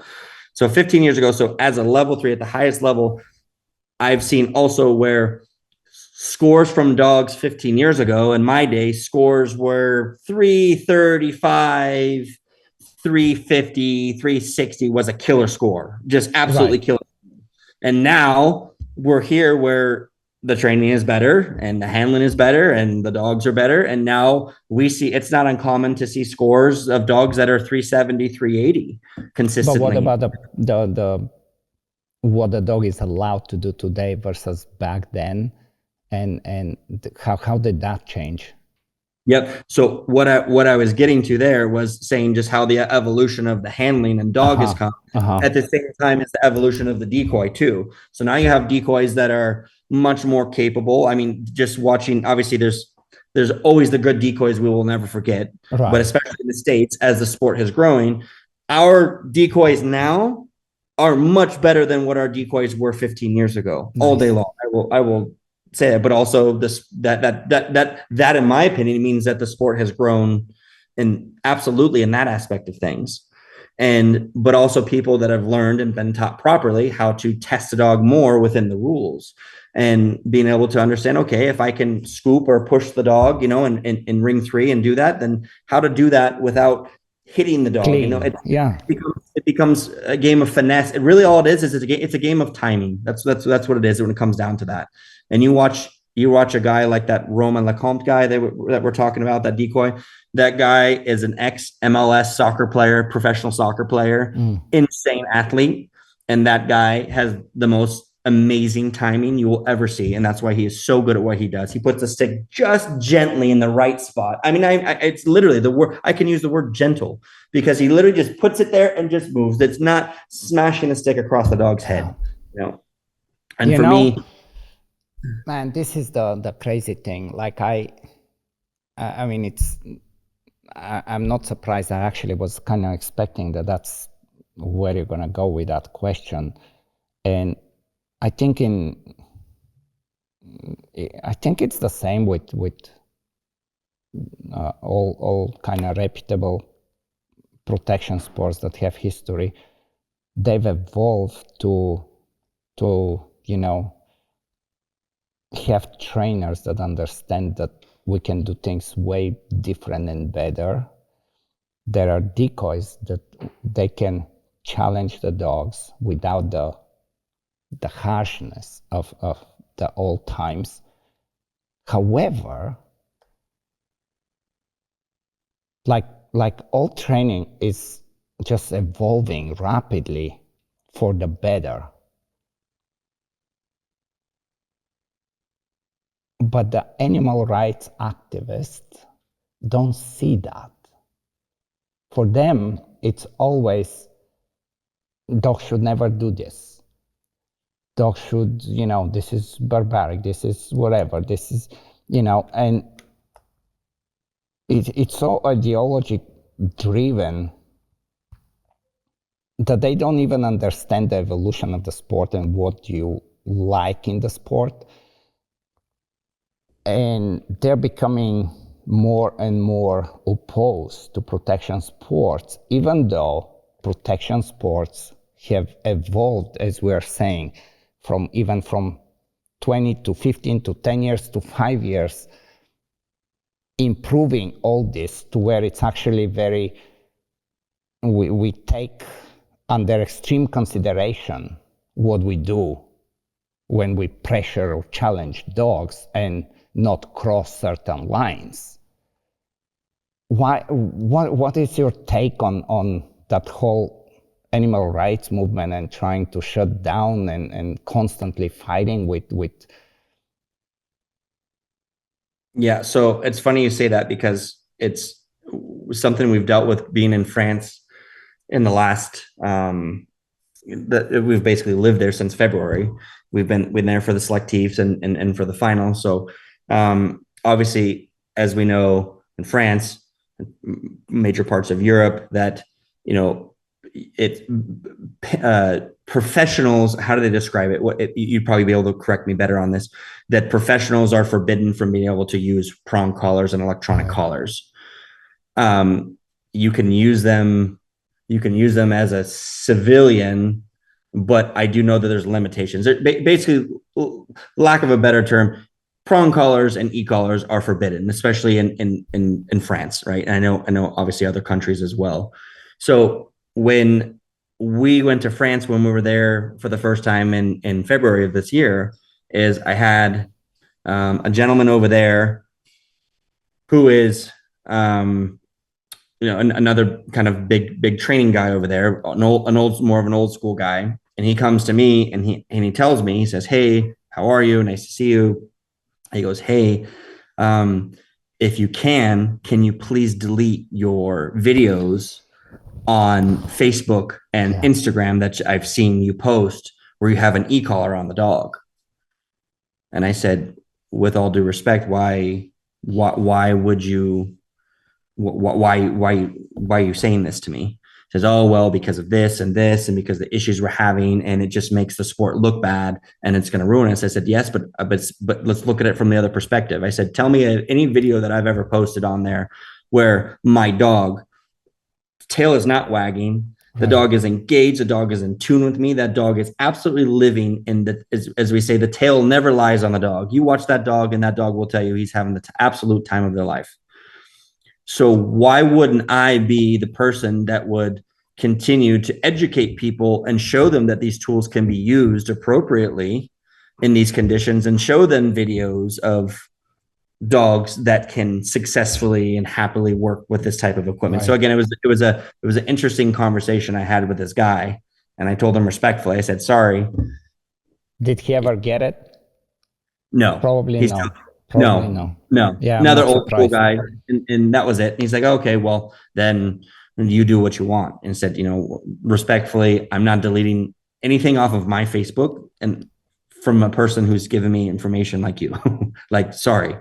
So, but again, I do have that slight side of me that sees, okay, where he's coming from, but at the same time, what are we supposed to? Are we supposed to hide all these tools? But also, that same person utilizes a prong and an electronic collar Right. on the regular with his dog all day course. long, but don't post anything on social media about it. Of course. So, if you believe in that equipment, why wouldn't you continue to pursue to show and be the advocate for proper use of the tool as opposed to trying to hide it? And in my opinion, that's what they're doing, is trying to hide it. Oh, they are hiding. They're not even trying. They're paranoid, and they have no choice but to hide. And they've given up on trying to have a little bit of backbone and have a conversation and stand up for it's like, well, if you say that it's wrong and if you say that it's so bad, like, what exactly, like, why can we not have the conversation? Europeans are unfortunately just given up on this. I think this is one of the I'm so proud of dog trainers in America in that specific regard, that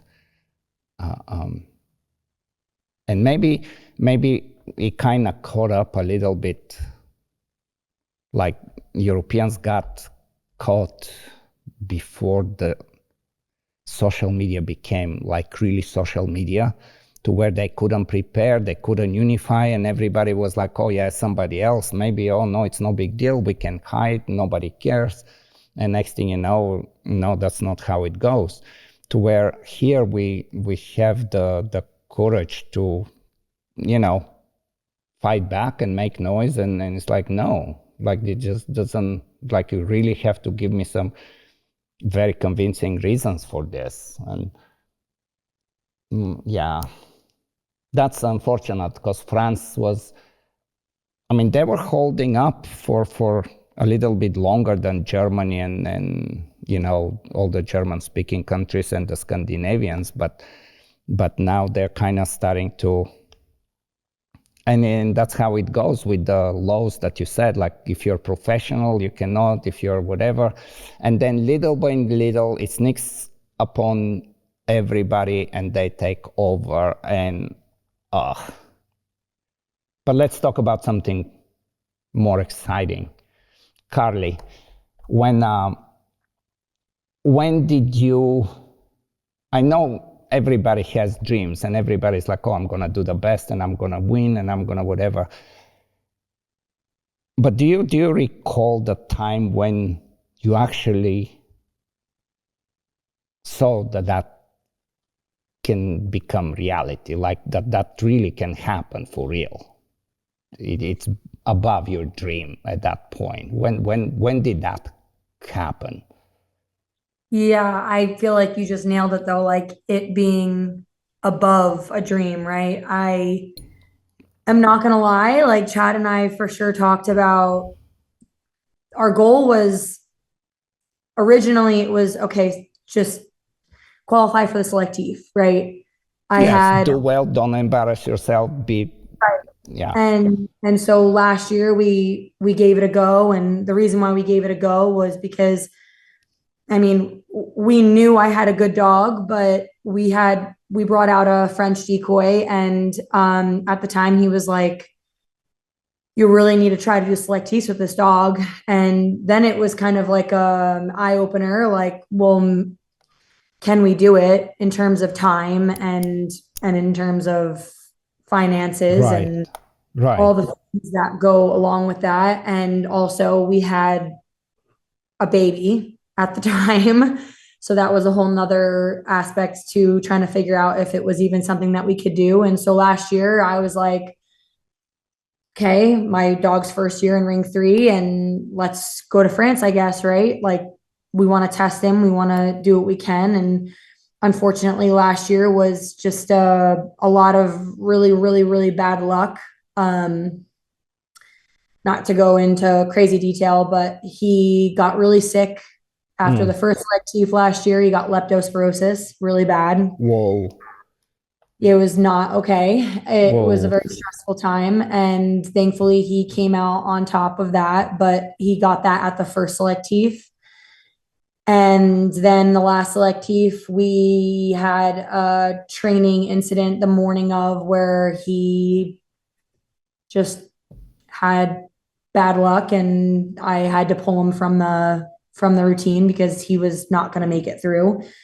And it was traumatic for me, to say the least, because I'm like, hey, you can ask Chad, I'm not good when it comes to my dog being hurt or injured or unhealthy or anything like that. So last year was kind of okay, we're on the top. We made it. We made it to the selectives. We went into the selectives, and I feel like everything that possibly could have happened in just poor luck.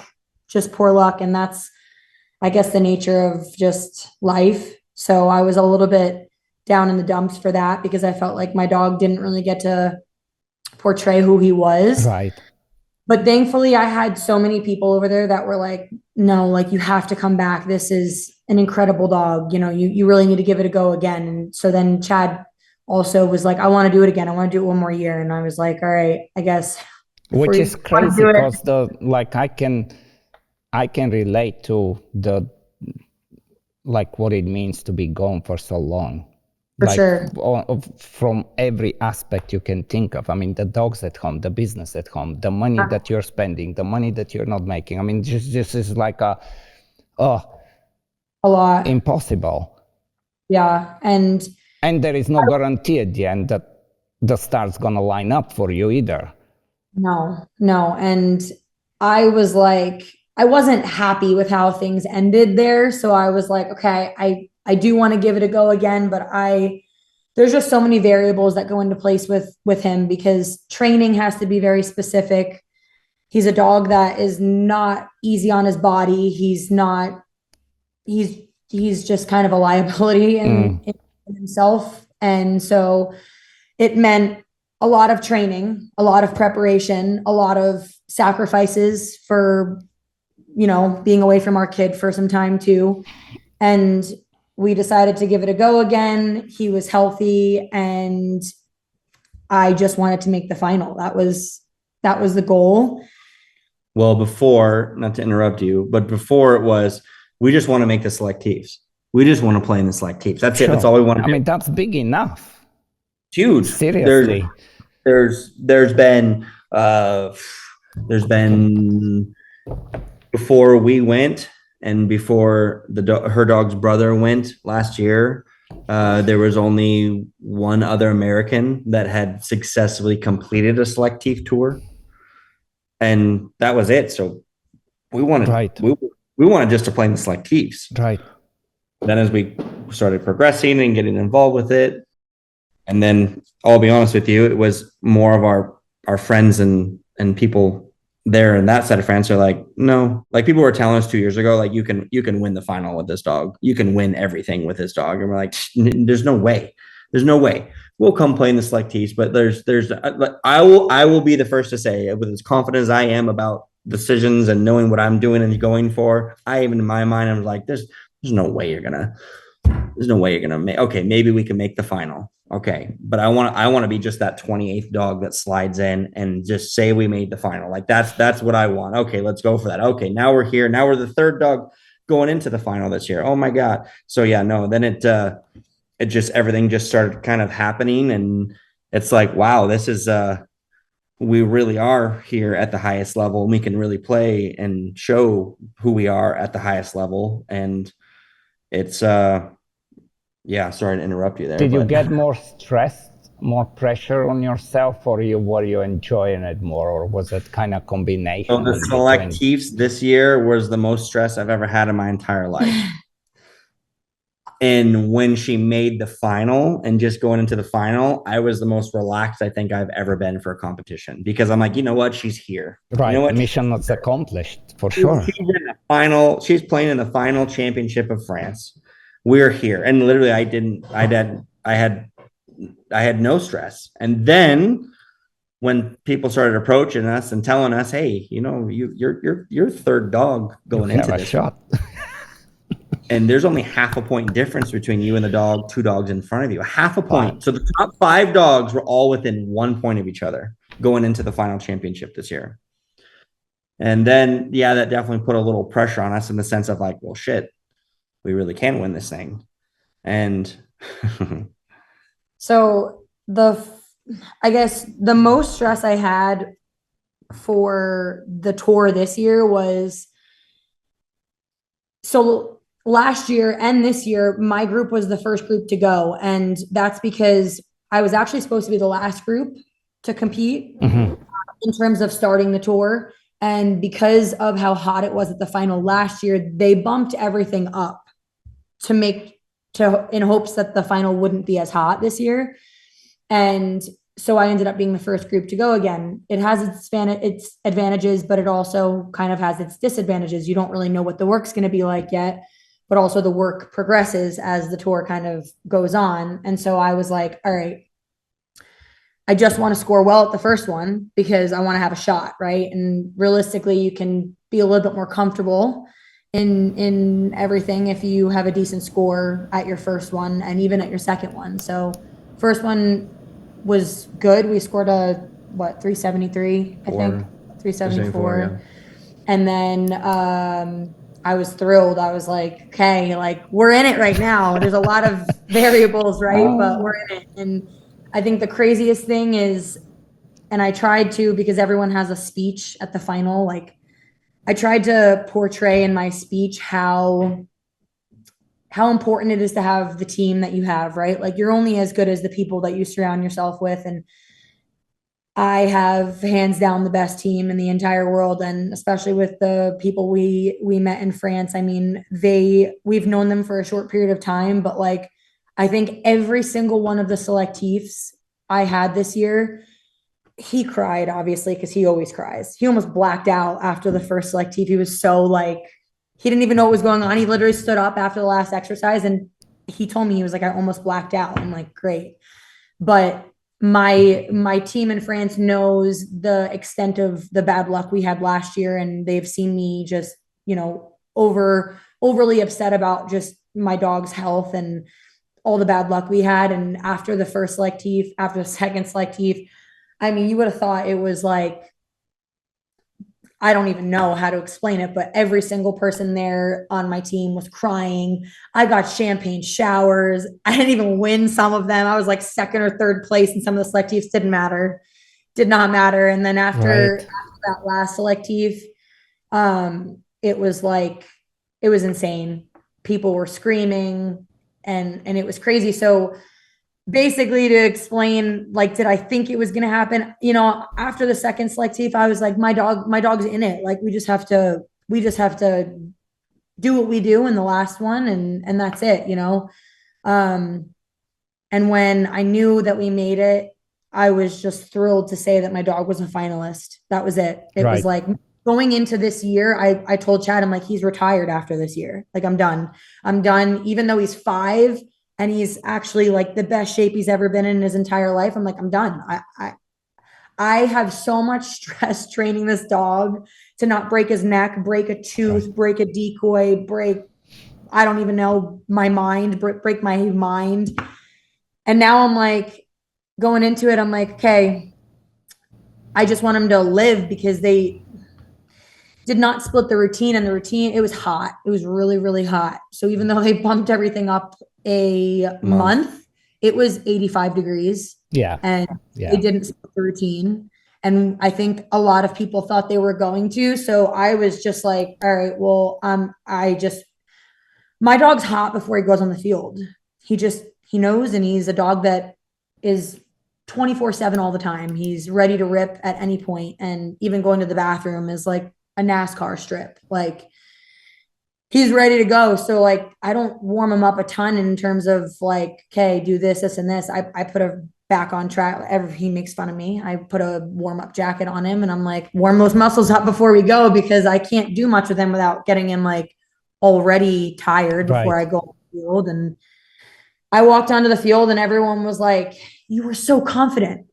It's like, I have to drink a beer before I go on the field. I have to do my decompression lap and I stress before I go out. But like you said before, it's like, I have to have my head. So I'm not stressed anymore when I walk on the field. And I feel like even for the final, I tried to just maintain my composure and handle my dog the way I know I need to handle him. And it paid off, but I didn't think the results were going to be what they were, as silly as that might sound. It was, like he said, we were just happy to be in the final. And I guess I knew that my average gave me an advantage, but I also, I'm sure you saw the internet kind of broke over him being the dog with the highest average. Yes. Everyone's like, it's in the rules.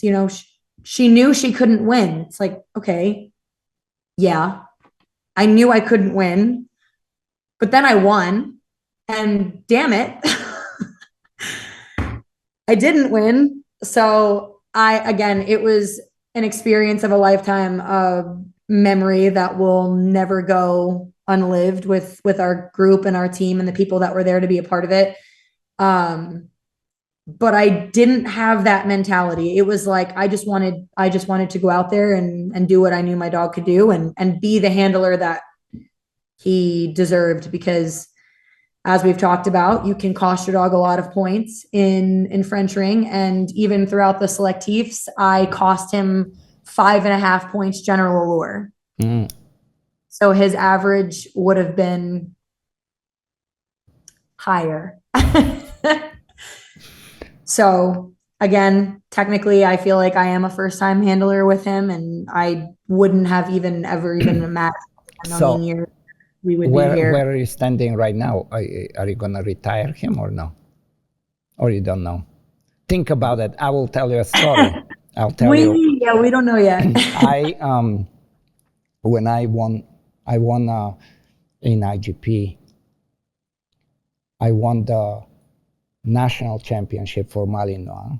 I won because we have breed specific and then all breeds. So there's 2 championships. So I won both championships that year.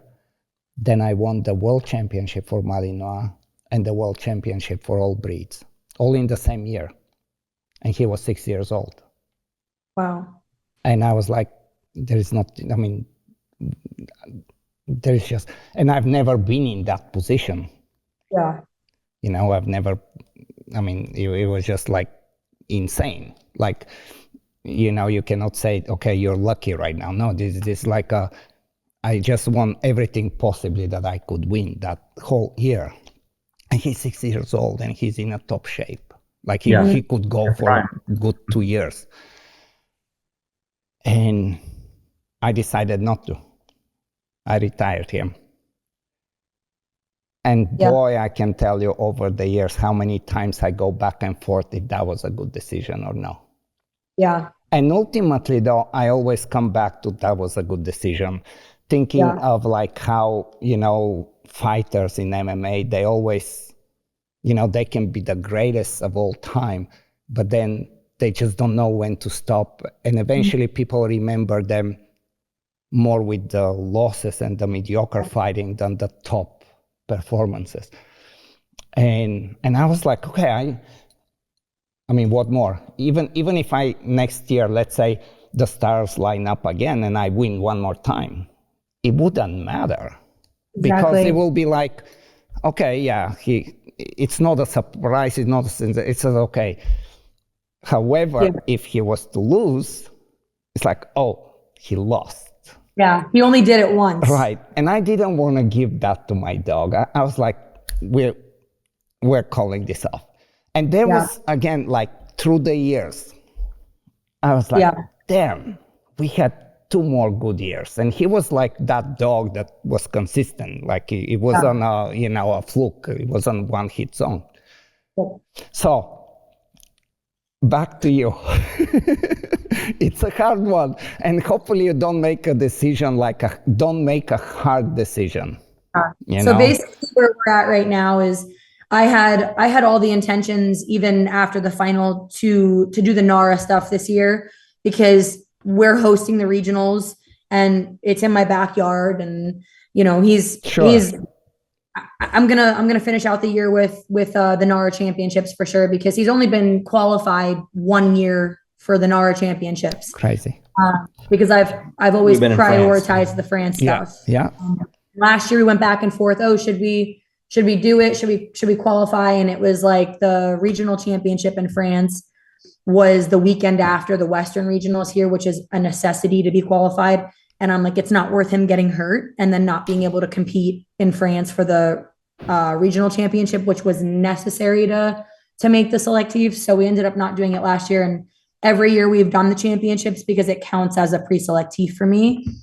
So he's always been qualified for the cup, but not always for the championship. So this year we're going to do that, but we've talked about it. We don't really know. We're not going to make a decision right off the bat, but I'll say that every trial that I do from here until the end of the year will be what qualifies him for the selectives next year if we decide to do another year. Good. But I don't know. I like that. I was really at peace with being done with France, mainly because my dog often tries to die there just because he gets sick. Like, I don't know what it is. I've also completely stopped giving him water that wasn't bottled when I go there. But right, there is all these other things that people never even come crosses their mind. So the other end of is, I think the same as you. It's like, okay, I was like on top. I gotta like give that to my dog to go out on top. And then I'm like, well, this dog, I'm never gonna have another dog like him. And my friends are always like, I've had to retire my dog from injury. Your dog is healthy. Like, you have to enjoy the times that you have with him because blah, blah, blah. But I'm like, for me, it's like, this dog is my entire heart. I'll never, ever have a dog that cares for me the way he cares for me. And I don't want him to be crippled in his old age. I want him to literally be able to do whatever he wants to do. And the difference is that this dog could retire right now, and he's on the other side of this wall with our 3-year-old daughter right now while she's playing with toys. And guess what? He could live the rest of his life like that and live happily ever after, as opposed to some dogs, you retire and now they're going to live in a crate for the rest of their life, or they can't limit it. Yes, I get it.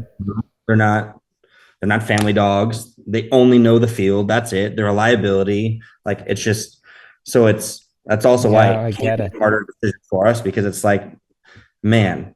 And then the injury factor that Carly brings up, this is no joke, Like, if you know the dog, right. Every time I send him down the field, it could be his last time. Like, just one wrong move, one wrong thing, and that's it. It's even the last selective, it was a very emotional moment too, because I made it through the entire routine, perfect jumps, perfect obedience. The first exercise was a flea. And normally I'm not really worried about a flea, but it was just the perfect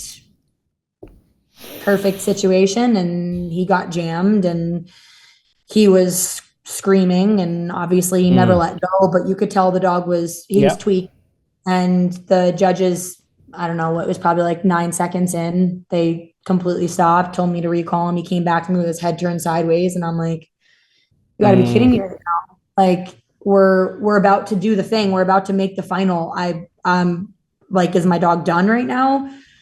Walked him around, and thankfully he worked out of it, and I haven't seen a single issue with it since, and he was okay. But the judge said to me, he was like, if I see anything, the basket exercise was next, and he was like, if I see anything, then he's done.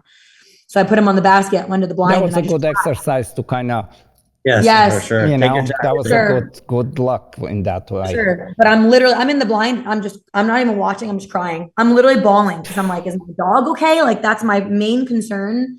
But shit, like, what is it for? Right. What is it for? Like, if I had to just walk off the field with him because his neck was tweaked, like, what the hell is it all for?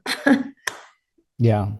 No, these are like, and those decisions just really, you gotta go with your heart, and you gotta feel, you gotta feel flexible with those decisions, as much as possible. Don't like just Yeah. don't put that line.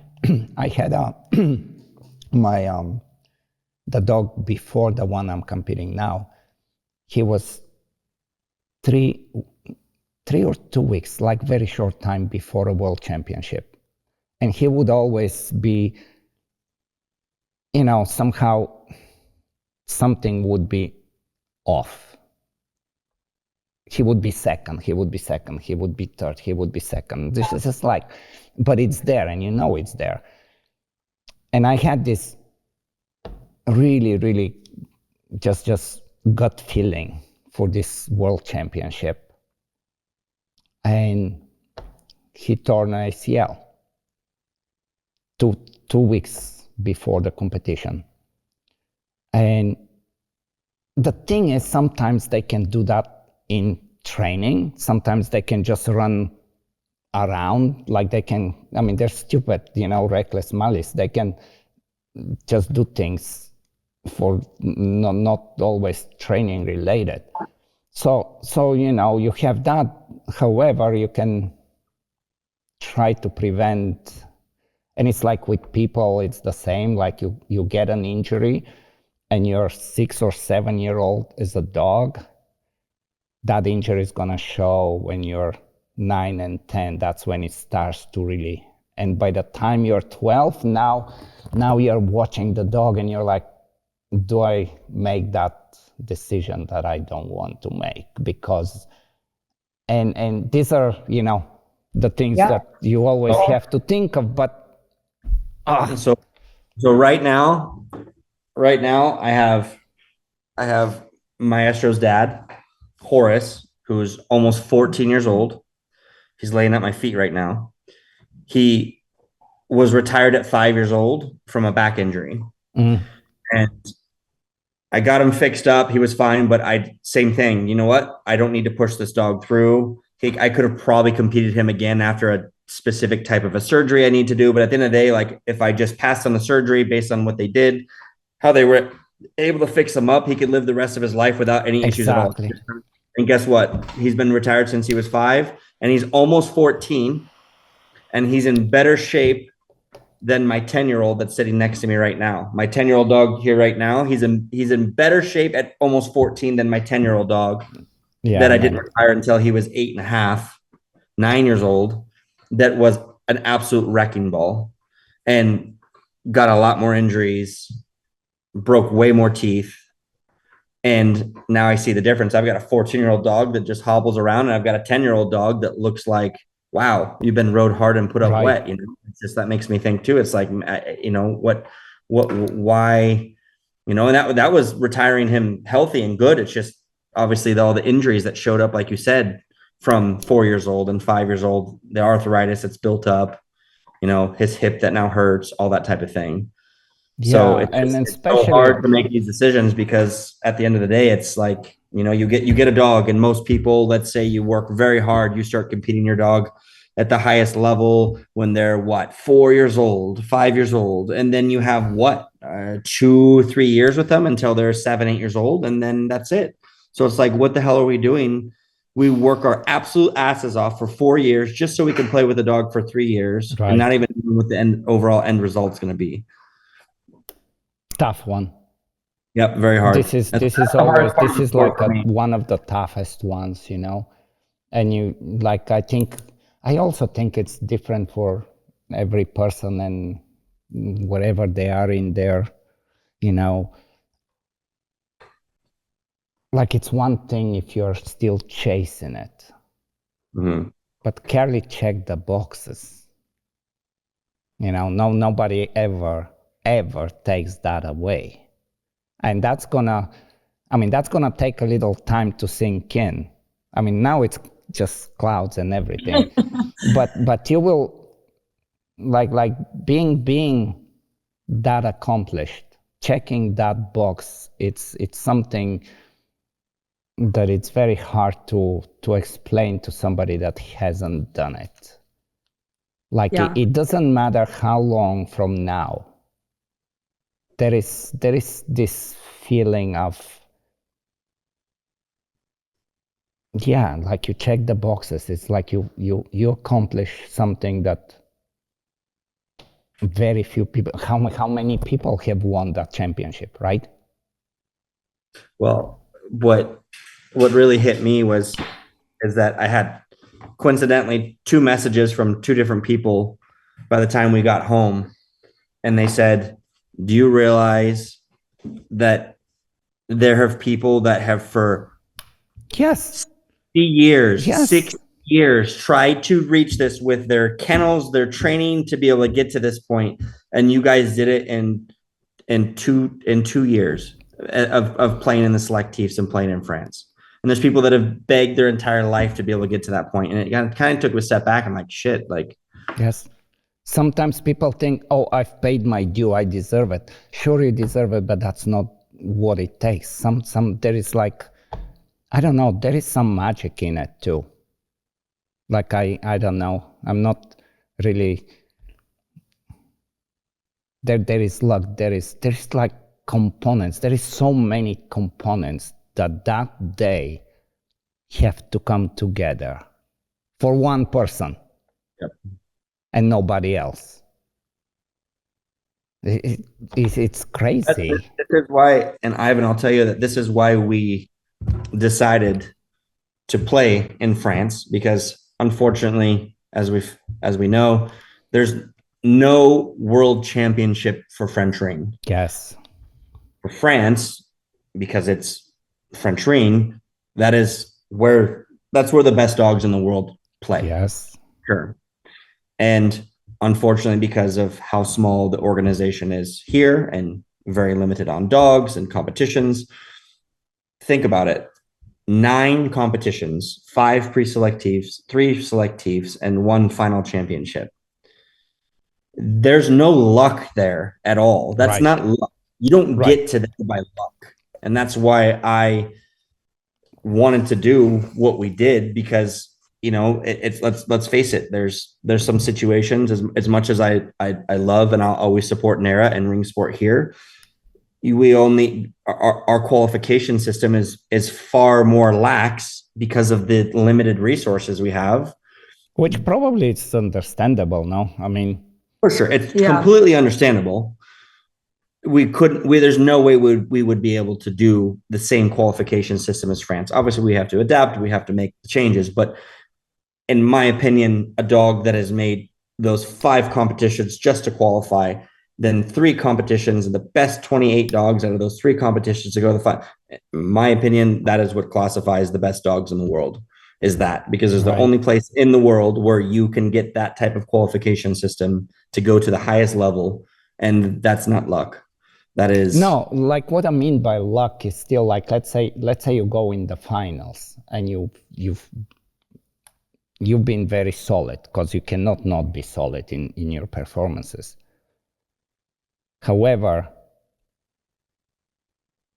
one slow out, one like there is these things that can happen that doesn't necessarily mean that the training is wrong or the dog is wrong or the handling was wrong. It's just a thing that can happen because it can, right? And that's in every trial. Exactly. And that's the kind of luck I mean, that there is that element that the French ring gods have to kind of watch over you for this few minutes. Yes. No,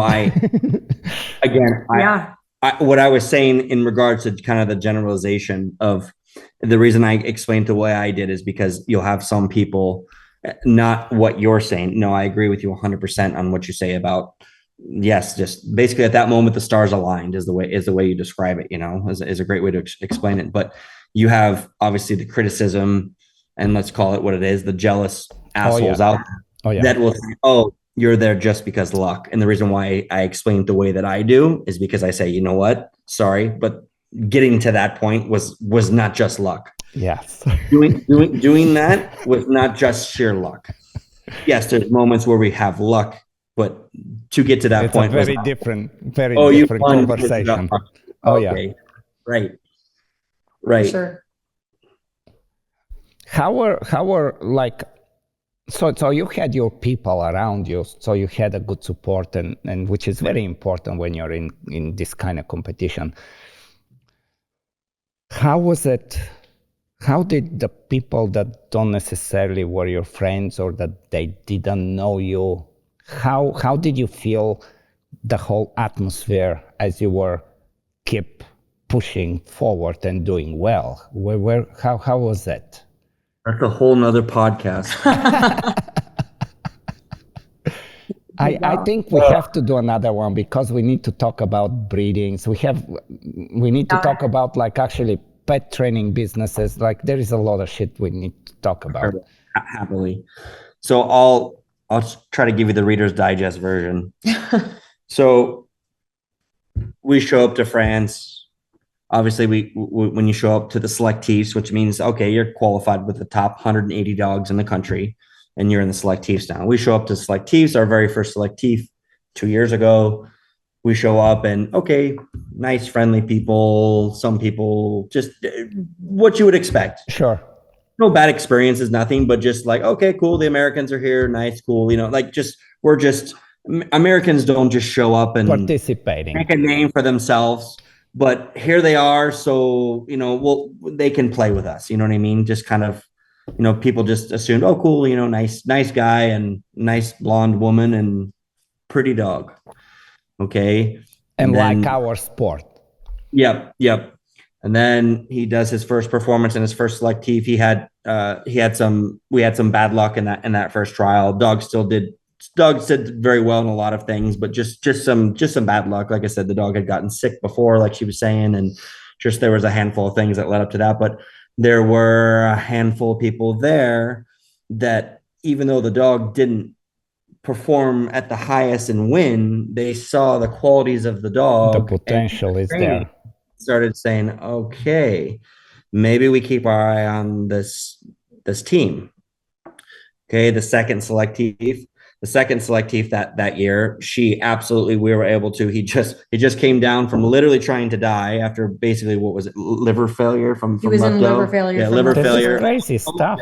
Almost dead. And 4 weeks later, we have our second selective, and he literally got back into shape and got back into normal working order about 5 days before the second selective. Well, the second selective, she put on a show. She took third place and podiumed at that selective. And at that selective is where everybody goes, okay, this is what we were thinking. This is a team we should definitely keep our eye out for. And I cost him 8 points on that one because I screwed him on the scene retrieve. So we zeroed our scene retrieve and he would have been first place and had a 386. Coulda, shoulda, woulda. But for sure. But that was rookie hammer. Not his rookie hammer. So then that comes, and then the third selective, we had our bad luck again, but at that point we had some people that were really like a lot of supportive people. Like we built just there was far more supportive than there was unsupportive people, if that makes sense. Okay, so we come back this year to do our selective tour this year. Obviously, we went to France to do the trials that we need. But once you make the selective, those are all the top dogs in the country. You kind of start to know the crowd that's coming in now. Same as it's the same group that you're playing the whole time. So when we got there to that one, she just absolutely knocked it out of the park. Went out there and just did what we went there to do. And just absolutely at that moment is when literally I think everyone was like, okay, yep, this is exactly who we thought this team was. And then we go to the second selective. And again, I'll keep this as short as I possibly can. We go to the second selective. And I don't know if you saw the drama on Facebook, but if you dig through her Facebook far enough back, somebody stole her scorebook. Took her workbook from her dog at the end of the second selective after the dog also knocked it out of the park and had an absolutely stunning performance, beautiful performance. And all of a sudden her scorebook goes missing. So then that's when we start to realize is that not everybody is your friend. Well, long story short, in there's some idiotic person or group of people thought that by taking the dog's workbook would prevent the dog from being able to compete, so therefore would not be able to progress and be able to continue in the sport. And little do they know, as we know, yes, it's an absolute pain in the ass. It's absolutely devastating for her because that dog, that scorebook, you know how that board, every workbook you have for every dog, that is your dog's Bible. That is your dog's life. That is your story. That is every memory, every tear shed, looking at the scores in every single page of that book. So her book is gone. Well, we have to submit for a replacement workbook. Well, this turns into one of the biggest Facebook biggest shared Facebook post. It was all over. Every single person in France involved with any type of dog sport knew about this missing workbook. Well, long story short, our very good friend had made this post on Facebook saying, listen, here's the deal. What you've tried to do by taking the book of this dog, you will not achieve. This dog will still outperform. It basically just this post like screw you. Like this isn't going to change anything. The game goes on. It'll change nothing. If anything, this will fuel the fire that much more, and so on and so forth. If you have the balls, you will just anonymously drop this scorebook in the mail and send it to me, and we'll move on with our lives. And 3 days later, the workbook showed up from an anonymous sender in his mailbox. Beautiful.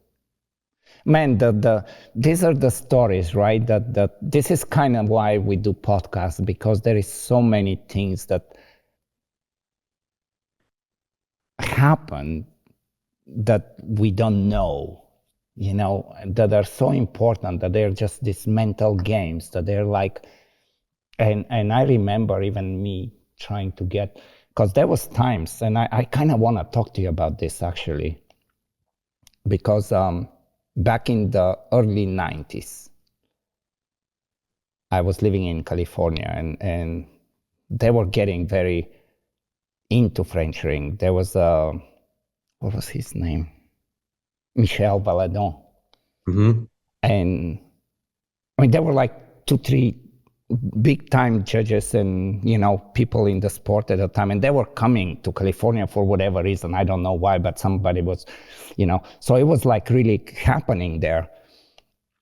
And I was getting into it. Like I originally, well, after Bulgaria, in Belgium, I kind of got exposed to Belgian ring, and that's still kind of my passion. But French ring became a thing for me, like really became a thing, to where I even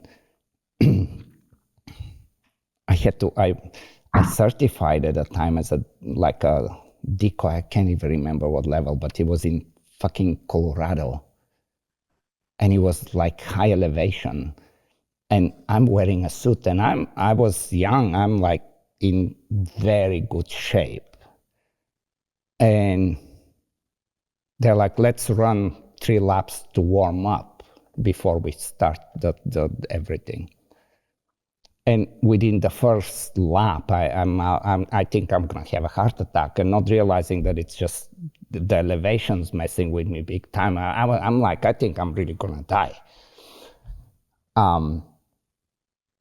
But man, I forgot where I was going with this. With the program back then, what somehow my impression over the years, how the French were good about NARA, then they're kind of like, no, we don't need them. And like, allowing people to come and compete, not allowing people, going this back and forth. And it was like it was very interesting time, because like if I want to put all that time, but it's all up in the unknown, like can I or can I not this year or next year, how it changed now back to allowing, or was it ever really not okay for Americans to go and compete? Like, well, like I'm really confused with this. Yeah, no, trust me too. So here's how it's kind of panned out, is that first of all, yes, we know it's difficult because of the sacrifices you make, leaving your family, the finances, the time away from business, the travel, just all of that. So it's not common for people to just pack their bags, go to France and go and compete over there, Right. But there have been several people that have done it just at standard club trials, just a normal competition, French ring competition. There's plenty of people that you just kind of like the same rules and policies we have in the States. You just take a license for, 40 euros, whatever the cost is. Yeah, cool. I had that. Yeah. They give you a license, and you're allowed to compete and play in France. Well, in order to play in the selectifs, you need to be a member of a club in France. So you have to take a membership with a club in France. So you can't be listed as an independent, as would be the comparable to like NARA. Yeah. You have to be a part of a club. Yeah, that was back then the same kind of. Yeah. Yep. So having taken that membership with the club officiates you as a working member in an active French club, and gives you the right to be able to have your scores count and to be able to play in the selectifs there. Well, in regards to, and again, this is part of some of the controversy that's going on right now, is that, yes, I'm not going to sit here and say any different. It is written in their rules that you have to have French nationality. Yeah, it's their program. Champion, because it's their program. Yeah. What I will tell you is that rule was not changed until probably, I think it was about 6 or 7 years ago or so, is that they added that into the. So long story short, I think, first of all, I admitted, I never knew that we would make it this far. And I don't think they ever assumed that a foreigner would ever make it that far as well. And I don't think it's something that they ever really had to have the conversation about. Yeah. Because let's be honest, was their mentality of, this is our sport. It's been our sport for so many decades now. Yeah. And this is nobody from another country has ever made it and played in the final championship of France, other than the French, So it's interesting because, obviously, as you've seen on my Facebook post, there's a lot of, look, the rules are the rules. I'm not here to argue against the rules. Those are the rules. But at the same time, my argument against it was, I want to play with the best in the world. Right. I want to go there, play the best in the world. And in the sport that I play in, a French ring, this is where you go. If you look at any logics of how, like I said, the system just to get to the final championship of France, you are playing with the best dogs in the world. You are playing with the best in the world when you do that. So that's why I want to take this approach, and I want to go this path. I will always compete here. I will always, like I said, I will always support French ring here in the US. I will do it until the day I die. But if I have the opportunity to go play with 180 of the best dogs in the world and possibly qualify with the top 28 to go to the world champion, to the French championship, then I'm going to do that. Which is equal to the world champion. Because, they have whatever, I don't know what was that called. I don't even know if they still have Intercontinental Cup. What was it called? It's called the Intercontinental Cup. Is that still a thing? Yeah, so that's the hard part, is that the Intercontinental Cup is supposed to be hosted every 4 years. And the last time they did it, I believe, was 2017. And they haven't done it since. And coincidentally, is that the same problem that they've been having. They announced the Intercontinental Cup. It was supposed to be in October of this year. And they actually invited me to be the first American judge to judge the Intercontinental Cup. Okay. And alongside a French judge. And as they've had the issues in the last, so 2017, the last one should have been 2021. It's now 2026. So for the last 5 years, they end up just canceling it, or the hosting club doesn't want to do it because it just takes so much time and just efforts to host all these people coming in from different countries and doing this kind of thing. So, but it's very similar to the Belgian ring. They try to do this global ring thing that it's like, but for me, it's like, listen, I understand. Part of my argument against that is I'm all for it. I would happily support it. I would happily compete in it if I had a dog that was qualified to compete in it. But if our top ring 3 dogs that we send over there, I'm not saying that they can't compete with those dogs, but and if that's what you want to utilize in order to be called, and again, I think you call it an Intercontinental Cup Championship, and some people are going to refer to that as basically what will be the World Championship. Sorry, but in my opinion, that's not the World Championship. It's not because the top dogs are not there. Yes, and the qualifications of France is going to send their champion, vice champion, third place champion dog to the Intercontinental Cup to represent France. We are going to send our dogs, which, don't get me wrong, we have some outstanding dogs here. I think they could run with them for sure, but those dogs, their qualifications to get to there is far different than the dogs that did those 9 trials. Does that make sense? Yeah. And we have 2 dogs from Mexico that we'll send. You know what I mean? It's just, for me, it's not the same. It's not the same playing field. Right. It's just like, for me now it kind of comes down to, well, it depends on who the team would be, but that would come down to luck. Okay, cool. I won the Intercontinental Cup. Yeah, but your dog's done 2 ring 3s and went over there and did it, did a really nice trial, and great. I'm happy for you that you won, but what about the dogs that? So again, that's kind of the next question and thing that kind of churns a little bit in the pot of, all right, what I mean, you're definitely in a position now that raised the question, and I'm curious why do you think it's always been that the French ring is kind of protected by the French people as their thing, and why do they don't want to open it up, like really open it up? If you take some guess. Let's face it, there's so many European mindsets that are just these old school mindsets. If it ain't broke, don't fix it. Leave it the same. If there's just always fall back on what has always been the same. It's the same. It's the same. We always done it that way.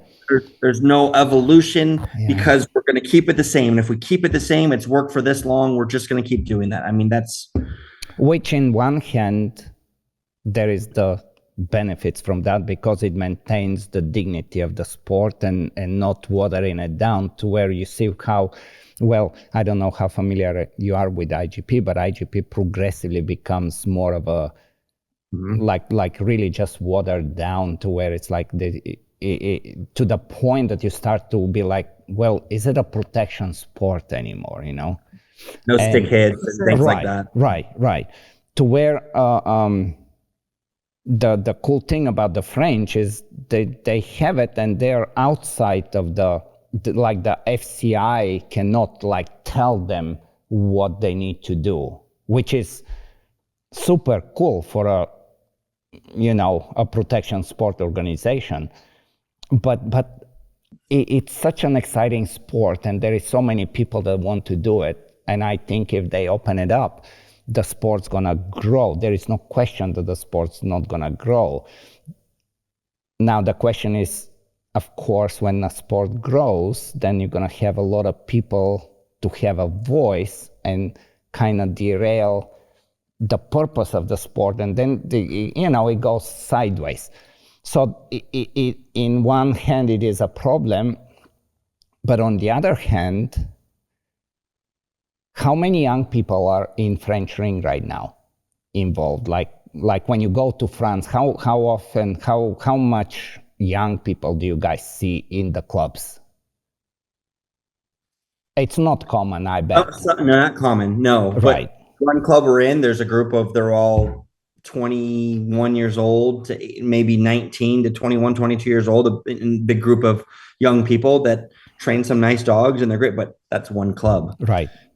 You go to any other club, I don't. Yeah, I don't know of any. And I think that's I can't even think of any person that's, even in their 20s that are handling dogs in the selectifs. You know what I mean? Like, right. obviously there's a few, but not very many. And if they open it up to some, still do it carefully, I mean, but allow people from outside to come and challenge themselves. And I think the sport grows because of young people. It's always about that. You are the youngest handler in the final.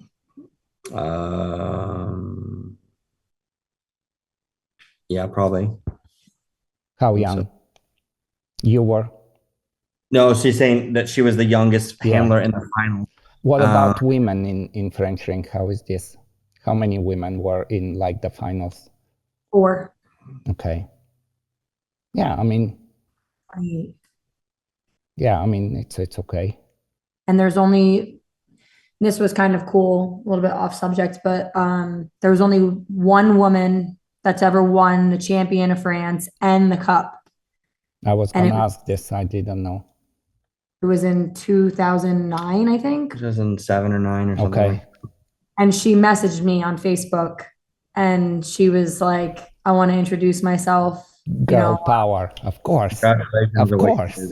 Yeah, congratulations. I'm really happy I can no longer say I was the only one to do it. And that was cool because obviously I Yes. technically didn't do it, but it's cool. So there's a do lot of you guys think like what kind of, is it even possible from outside to push for some more for that change to where it's like, yeah, let's open it a little bit for competition and let's, like we've been in the same position. I mean, even last year in IGP with FCI, because United States is not FCI country, and a woman won from the States, and they kind of made they don't know what to do. They had to make 2 ceremonies at the end. So she stand with the trophy, but then they gave the trophy to the European. So he was the champion. And it's this kind of like it's almost weird because everybody knows, but it's like, it makes it weird between even the competitors because of this, Sure, and that's unfortunately the situation that happened with her. Do you think this ever can, do you think the French would ever consider opening it up a little bit more? And I want to be very optimistic, but I think it's going to take a lot longer than what we think or what we want. I think, and again, that's part of me, who I am, is that I said to her, okay, well, let's go do this again. Let's go again. Right. Let's go exactly. do it again. Exactly. And here is the other Let's thing. do it again for the sport. Let's go do it again for French ring. Let's go do it again to like okay, this and that makes sense to do. Hey, if we do it again, what now? Yeah, now that makes sense to do because the door is open, and I will tell you that with unfortunately the mentality of some of these old school people though that are involved is that I think if we push too much, I think they might ban us. No, I totally can see this. Oh, absolutely can see this. For sure. Like, what puzzles me, like genuinely puzzles me, is if I was French and I was competing in French ring, and there is this woman from the States that just came and just beat everybody, I would want to be able to compete against her next year because she was the best. I would want to think that there is a lot of, I don't know, but I want to think that there are a lot of people in the French ring community in France that also think this way, to where it's like, well, okay, I'm good, but how good I am when we don't allow somebody really good to come and compete against me. I want to compete against them. Mm-hmm. Do you think that's even crosses their mind, some of them? Yes, some of them, right? But not all of them. No. I couldn't personally, I can't, that's not how my brain processes and works. That's why we did what we did. That's why we went to France. That's why we decided to make that decision to go there and play. I want to play. I don't commit my entire life, dogs, breeding program, family dedication into this sport just to test them against a handful of people over here. To be the king in your village is just pointless. If I do something, I want to do it to play against the best in the world. Man, hopefully they I don't know. I mean, it's a good opportunity for something perhaps to happen.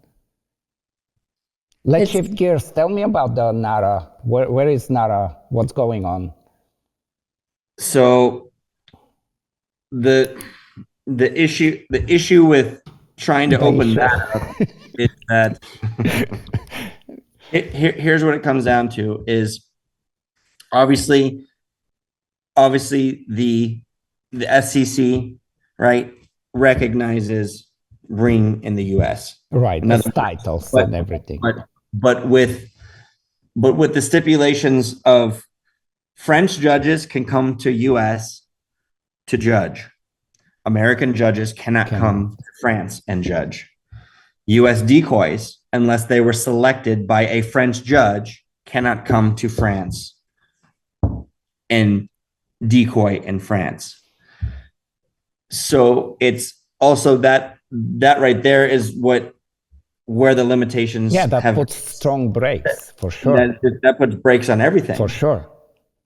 And we have shown that, since 1987 is how long NARA has been involved, how long French ring sport has been active in the US officially since 1987.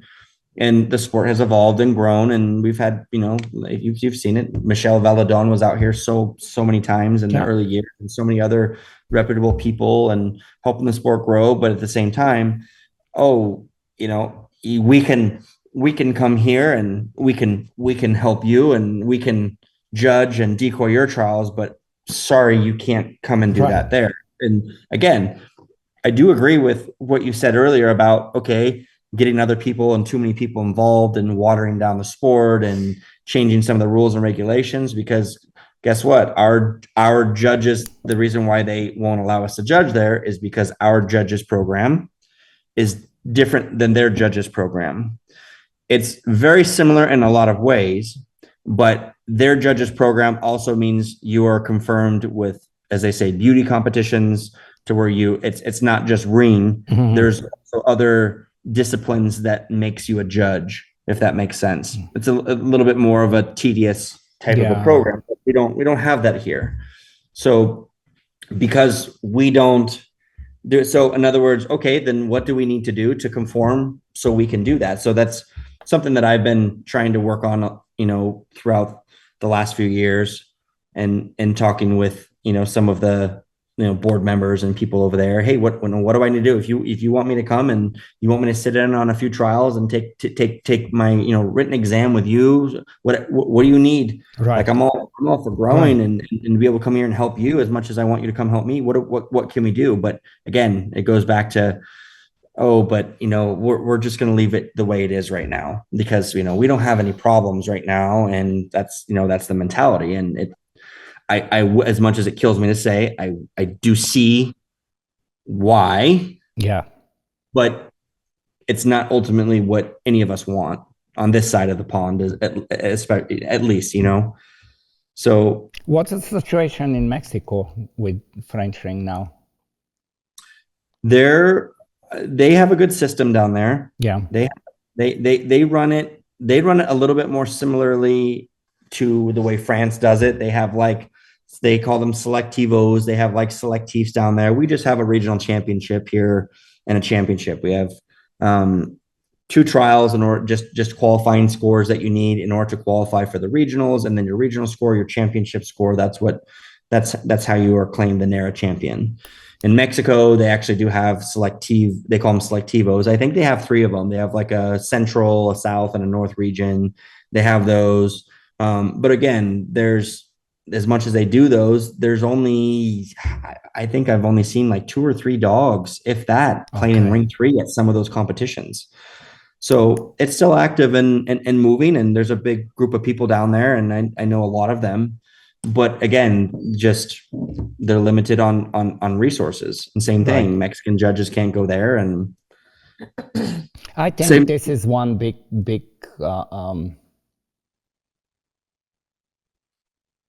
like the just the dog sports are, you know, they're under pressure from animal rights all over the world.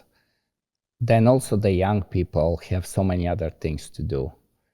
Like where I'm going with this is there is plenty of reasons why we need to keep finding ways to come together instead of staying in a different separate bubbles.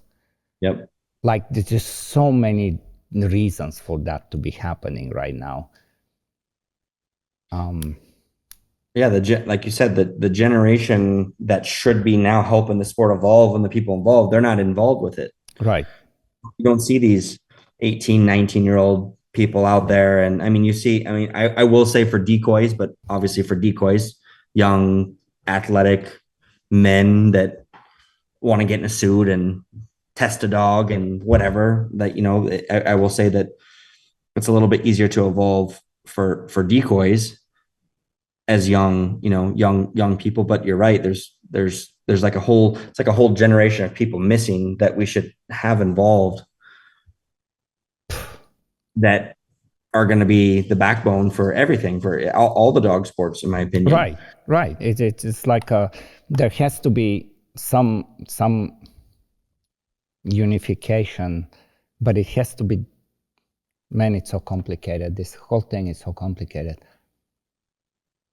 Because like FCI, like they really don't do much to stand up and protect this kind of dog sports that we do. They're just there for different, it's like, let's sell pedigrees, let's have shows, and yeah, the protection sports, whatever. But yeah. So where is NARA championship this year? It's in Atlanta. In Atlanta. What do you expect? We're gonna see you there. You're coming. Yeah. I you know, regardless of what kind of, I mean, really, regardless what I do with bite suit, as far as training or let's say right now we're really going pretty hard with Mondio ring, but French ring, it's just it's just impossible if you want to be serious about bite suit protection training, not to understand at least the basic fundamentals of French ring. You are completely handicapped as far as knowing what's about, you know? Like you just have no idea what's about. But Mondio ring has this world presence to where there is this something about, you know, okay, yeah, I'm competing against many other countries and whatever, and French ring it just seems like they just protect it so much that discourages people. Like what you guys did, this is, I mean, you're really breaking walls to make something happen, and you actually made it happen, which is insane. But but what you did, it's exceptional. It's not a, you know, not simply because of your efforts and everything, but just how protected the French ring is by the French people. And breaking in and being on the top, it will be very interesting for the next few years to maybe it goes in a better direction overall, you know, instead of going the other way, because it could go the other way too. Yeah, for sure. And like I said earlier, I don't want to say it's what I'm afraid of, but I don't want to pressure things too much. Right. No, for right now, I think what you guys did, it's good enough to let it simmer in everybody's head. But I wish that the people that are in the high, the decision makers, you know, they take under consideration the pros and cons, they outweigh it, and they realize that there is a need of coming together globally for all of us to be able to continue to go on, you know? Yeah. Like there is no other way. No. Guys, we definitely need to do one more. For sure. Because again, like I mean, the pet training business, the breeding stuff, like I was all over the place because I just have so many things in my head. Yeah, no, for sure. But there is a lot of stuff that we haven't even touched upon that are still very interesting to talk about. So we're definitely gonna do round 2. And yeah, champion. Even when they say you're not champion, everybody knows who it is. You got to edit that part out. All right, take it out. Yeah. No, it's great. It's in English. No one will understand. Yeah, just don't do French subtitles on this podcast. So what do we call so how did they? What is your title? Like Cup champion of France. Okay. I have no championship involvement whatsoever. They didn't even put a score in my book. But Ivan, let's call it what it is. You said it. The world knows. The world knows, man. And I told her that she asked me even a month before. She said, "What if I won?" I said, "And I don't get the trophy." I'm like, it doesn't matter. No, it doesn't matter because every single person will know. No, you guys made history, and that's not going away. And just sure, somebody, trophy is a trophy, but the numbers are numbers too. We're not even going to give Maestro. We're not going to have Maestro and little subtitles underneath them. It's just going to be Maestro is his own. That's his own. I like it. He's his own achievement. Well, now you guys gonna have to have these tough choices. What about you, Chad? What are you like with your dog? Where are you at? What's the plan? After this, we wrap it up. Because again, I just cannot stop. I'm telling you, we have so many things to talk about. Like we haven't even touched anything. I've been empty for. I know. We haven't even touched anything about actual training and different ideas, and there's just so much to talk about. So, tell me about the dog. Next podcast too, I'll tell you about my dog. But for the next podcast too, I want to explain how we prepared for each of the select and like against the decoys and like that's this is all the chess game. This is like this is what the people that listen, there is so much in there. That's the chess games. This is what's about. So I currently with my dog, it's again, I'll keep this as simple as possible because I know we're ending up here, but it's been hard for me because the dog I retired in 2023, my dog Kratos, which is a half brother to Maestro. Um, that was my dog. That was my Maestro. You know what I mean? That was just if I could have that dog 10 times over, it would be that dog. So it was very hard for me, obviously, to go in to start. I've been very lucky and very fortunate with all the dogs that I've had. I've had seven dogs now that I've taken to ring 3, and they've all been outstanding, exceptional dogs. But after Kratos, it was going to be hard for me because, of course, we're going to do everything that we're not supposed to, but we're going to compare to that last dog, that special dog. So I have a dog now. He's 2 years old. His name is Houston. Incredible dog. Very nice dog. Much different style dog than what I'm used to. It's not a dog that came from my breeding. I actually acquired him from a friend of mine. I was just kind of in a spot. I didn't have any litters coming up. I wanted to keep going in the game. Yeah. She offered me to get the litter. I said, absolutely, I'll take a puppy. So that's the dog that I've been working with currently. I did what I don't recommend anybody ever doing, and what I preach to everybody of what not to do. I did. I took him from brevet to ring 3 in 7 months. So we just did our brevet last September. We just finished our first ring 3 in France 2 months ago. So he's 2.5 years old. He's playing in ring 3. He's a dog that I'll be actively competing with, hopefully for the next 2 years. Nice dog. I don't have any complaints about him, but he's the next dog that I'll be doing my.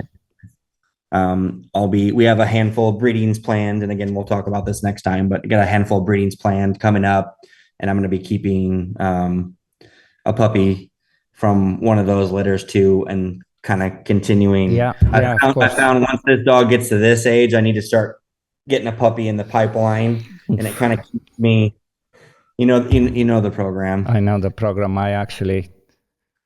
I overdid it lately. I just got stuck with. I have he's like 4.5. The male that I'm competing with, that I'm like really having high hopes with. Then I have a female that I'm doing Mondio. Just got level 2. Then I have another female that was a sister of the one that I'm doing Mondio, that came back because it was the people divorced, family stuff, right? Yeah. So she came back, and man, an exceptional dog from any angle you see it. And I kind of called a bunch of friends. I'm like, I have this insanely cool dog. And somehow the interest was not there, or I don't know. I maybe just secretly was like, I'm going to keep her. My wife is like, you're crazy. I'm like, I don't know what to do. I can't let her go. So now I had the male, the 2 sisters, one Mondio, one IGP. And then I had a dog that I kind of like you, I do train protection dogs, I sell protection dogs. So I had him raised in New York. He comes back 10 months old, ready for some training. And I'm like, I cannot give him away. And now my wife is like, she just wants to kill me. I know. This is where I am. Right now I have 4 dogs that I'm actively training. I'm like, I have my own club. Just for you. God bless. So I will say is that one of the most insane things I ever did, and I could not do it again, is I had in 2016 and 2017, I was actively competing 3 dogs in ring 3. Christ, yeah. Oof. 3 dogs in ring 3. And okay, this dog was Pabouget. This other dog was Rest. Tell me about this on the hurdle. Shit. This dog was 10 paces on the hurdle. This dog was 6 paces on the hurdle. This dog was 3 paces on the broad jump, or on the palisade. This dog was 5 paces, and I fucked up so much shit. Yes, that's also. Carly, what about you? You have something coming up or what? I had a puppy that I kept from our last breeding, and I actually sold him on Saturday because then my mind was like, okay, Maestro's done. I'll be ready for a puppy. I really don't want to be training 2 dogs at once. So God bless you. Smart. 4. And I just didn't have the time for him. My friend had We've been him. gone since February. Right. You know what I mean? In the crucial times for a young puppy and things like that. He's a good dog, and he'll be a good ring dog for someone. So I sold him, and they're head over heels already. So I'm in it for what's best for the dog. I don't technically have another dog, but now I technically do. As of this past week, we have a female that we took from a breeding in France that was supposed to be sold as a protection dog, but Chad and I got screwed with 2 females that we got as puppies. They just were so small, these females that we got. So we ended up placing them. And then this female came to us about 6 months ago, would you say? Mm-hmm. And she's phenomenal. She's just a really, Nice. really, really cool dog. And so I'm like, well, screw it. I'll just play around with her. She's not a puppy, you know? So I'm like, I'll just play around with her. So that's what I've kind of been doing. And I'm like, all right, I guess I'll do her brevet in August at our trial, but I'm going to have too many options for puppies with Maestro's breedings coming up. Right. So I'm just going to kind of wait until it's a good time, and we'll see. Cause if I do another year with him, I really don't want to have a puppy. Yeah, no, you're doing it the right way for sure. That is for way sure that the I right way. do. Yeah, that's the right way. What like is this the how common it is for a female to be very competitive in French ring? Like very competitive. Honestly, I think because there are few. So here's my interpretation of this.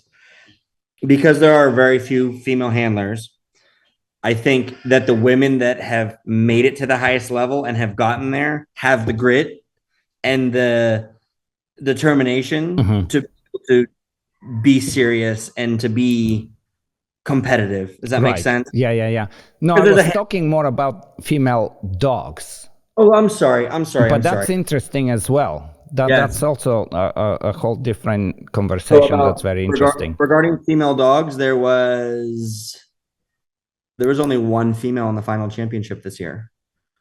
And of course, the same reason everyone says, oh, you have a nice female. And then, you know, a month before she comes in a heat, she's a complete idiot. And then you can't work her when she's in heat because she doesn't use her brain. And then you breed her, if she's a good female, then she's out for 6 months because that's it. And nobody wants to deal with that.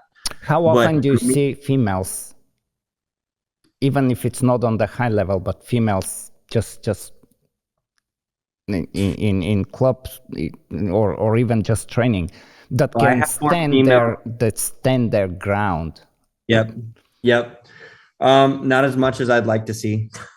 Yeah, for sure. Hi, Tate. Can you say hi to Ivan? Hi. We're talking for so long now. Like, what the hell are you guys doing? Yeah, there? she had to check on us.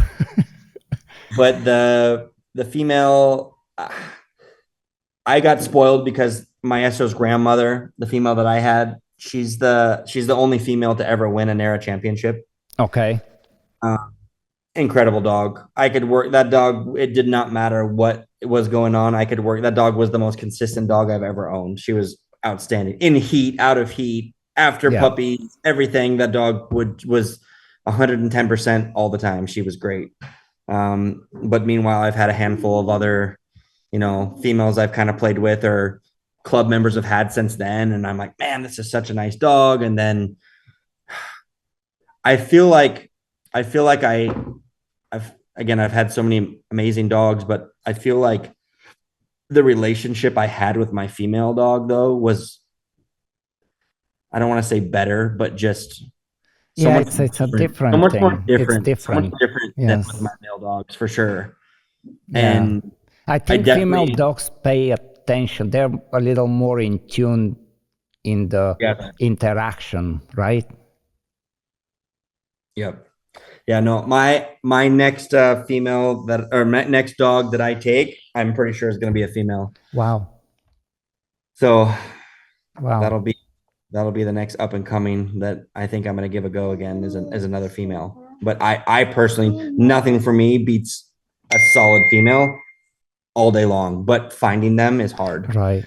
Finding Yeah. them that can work through the emotions and all the All heat right, cycles. guys, we stop. Uh-oh. Part 2. We're definitely doing part 2. Thank you for doing this, and again, congratulations to both of you and everybody else that was involved in this. This is history, and God, it's you guys. freaking amazing. So happy for you guys cheers as well. to this. Well, Thank you, Ivan. The next step is we all have to get together for sure. That has to happen as well. Yeah. And I'm sure that's gonna happen. Yeah. All right, guys, have a good evening there. Yeah. Let us know when you want to do. Oh, for sure. I'll be in touch. We'll connect. We'll connect and we'll plan part 2. Yes. All right, guys, take care. Thank you. Have a good one.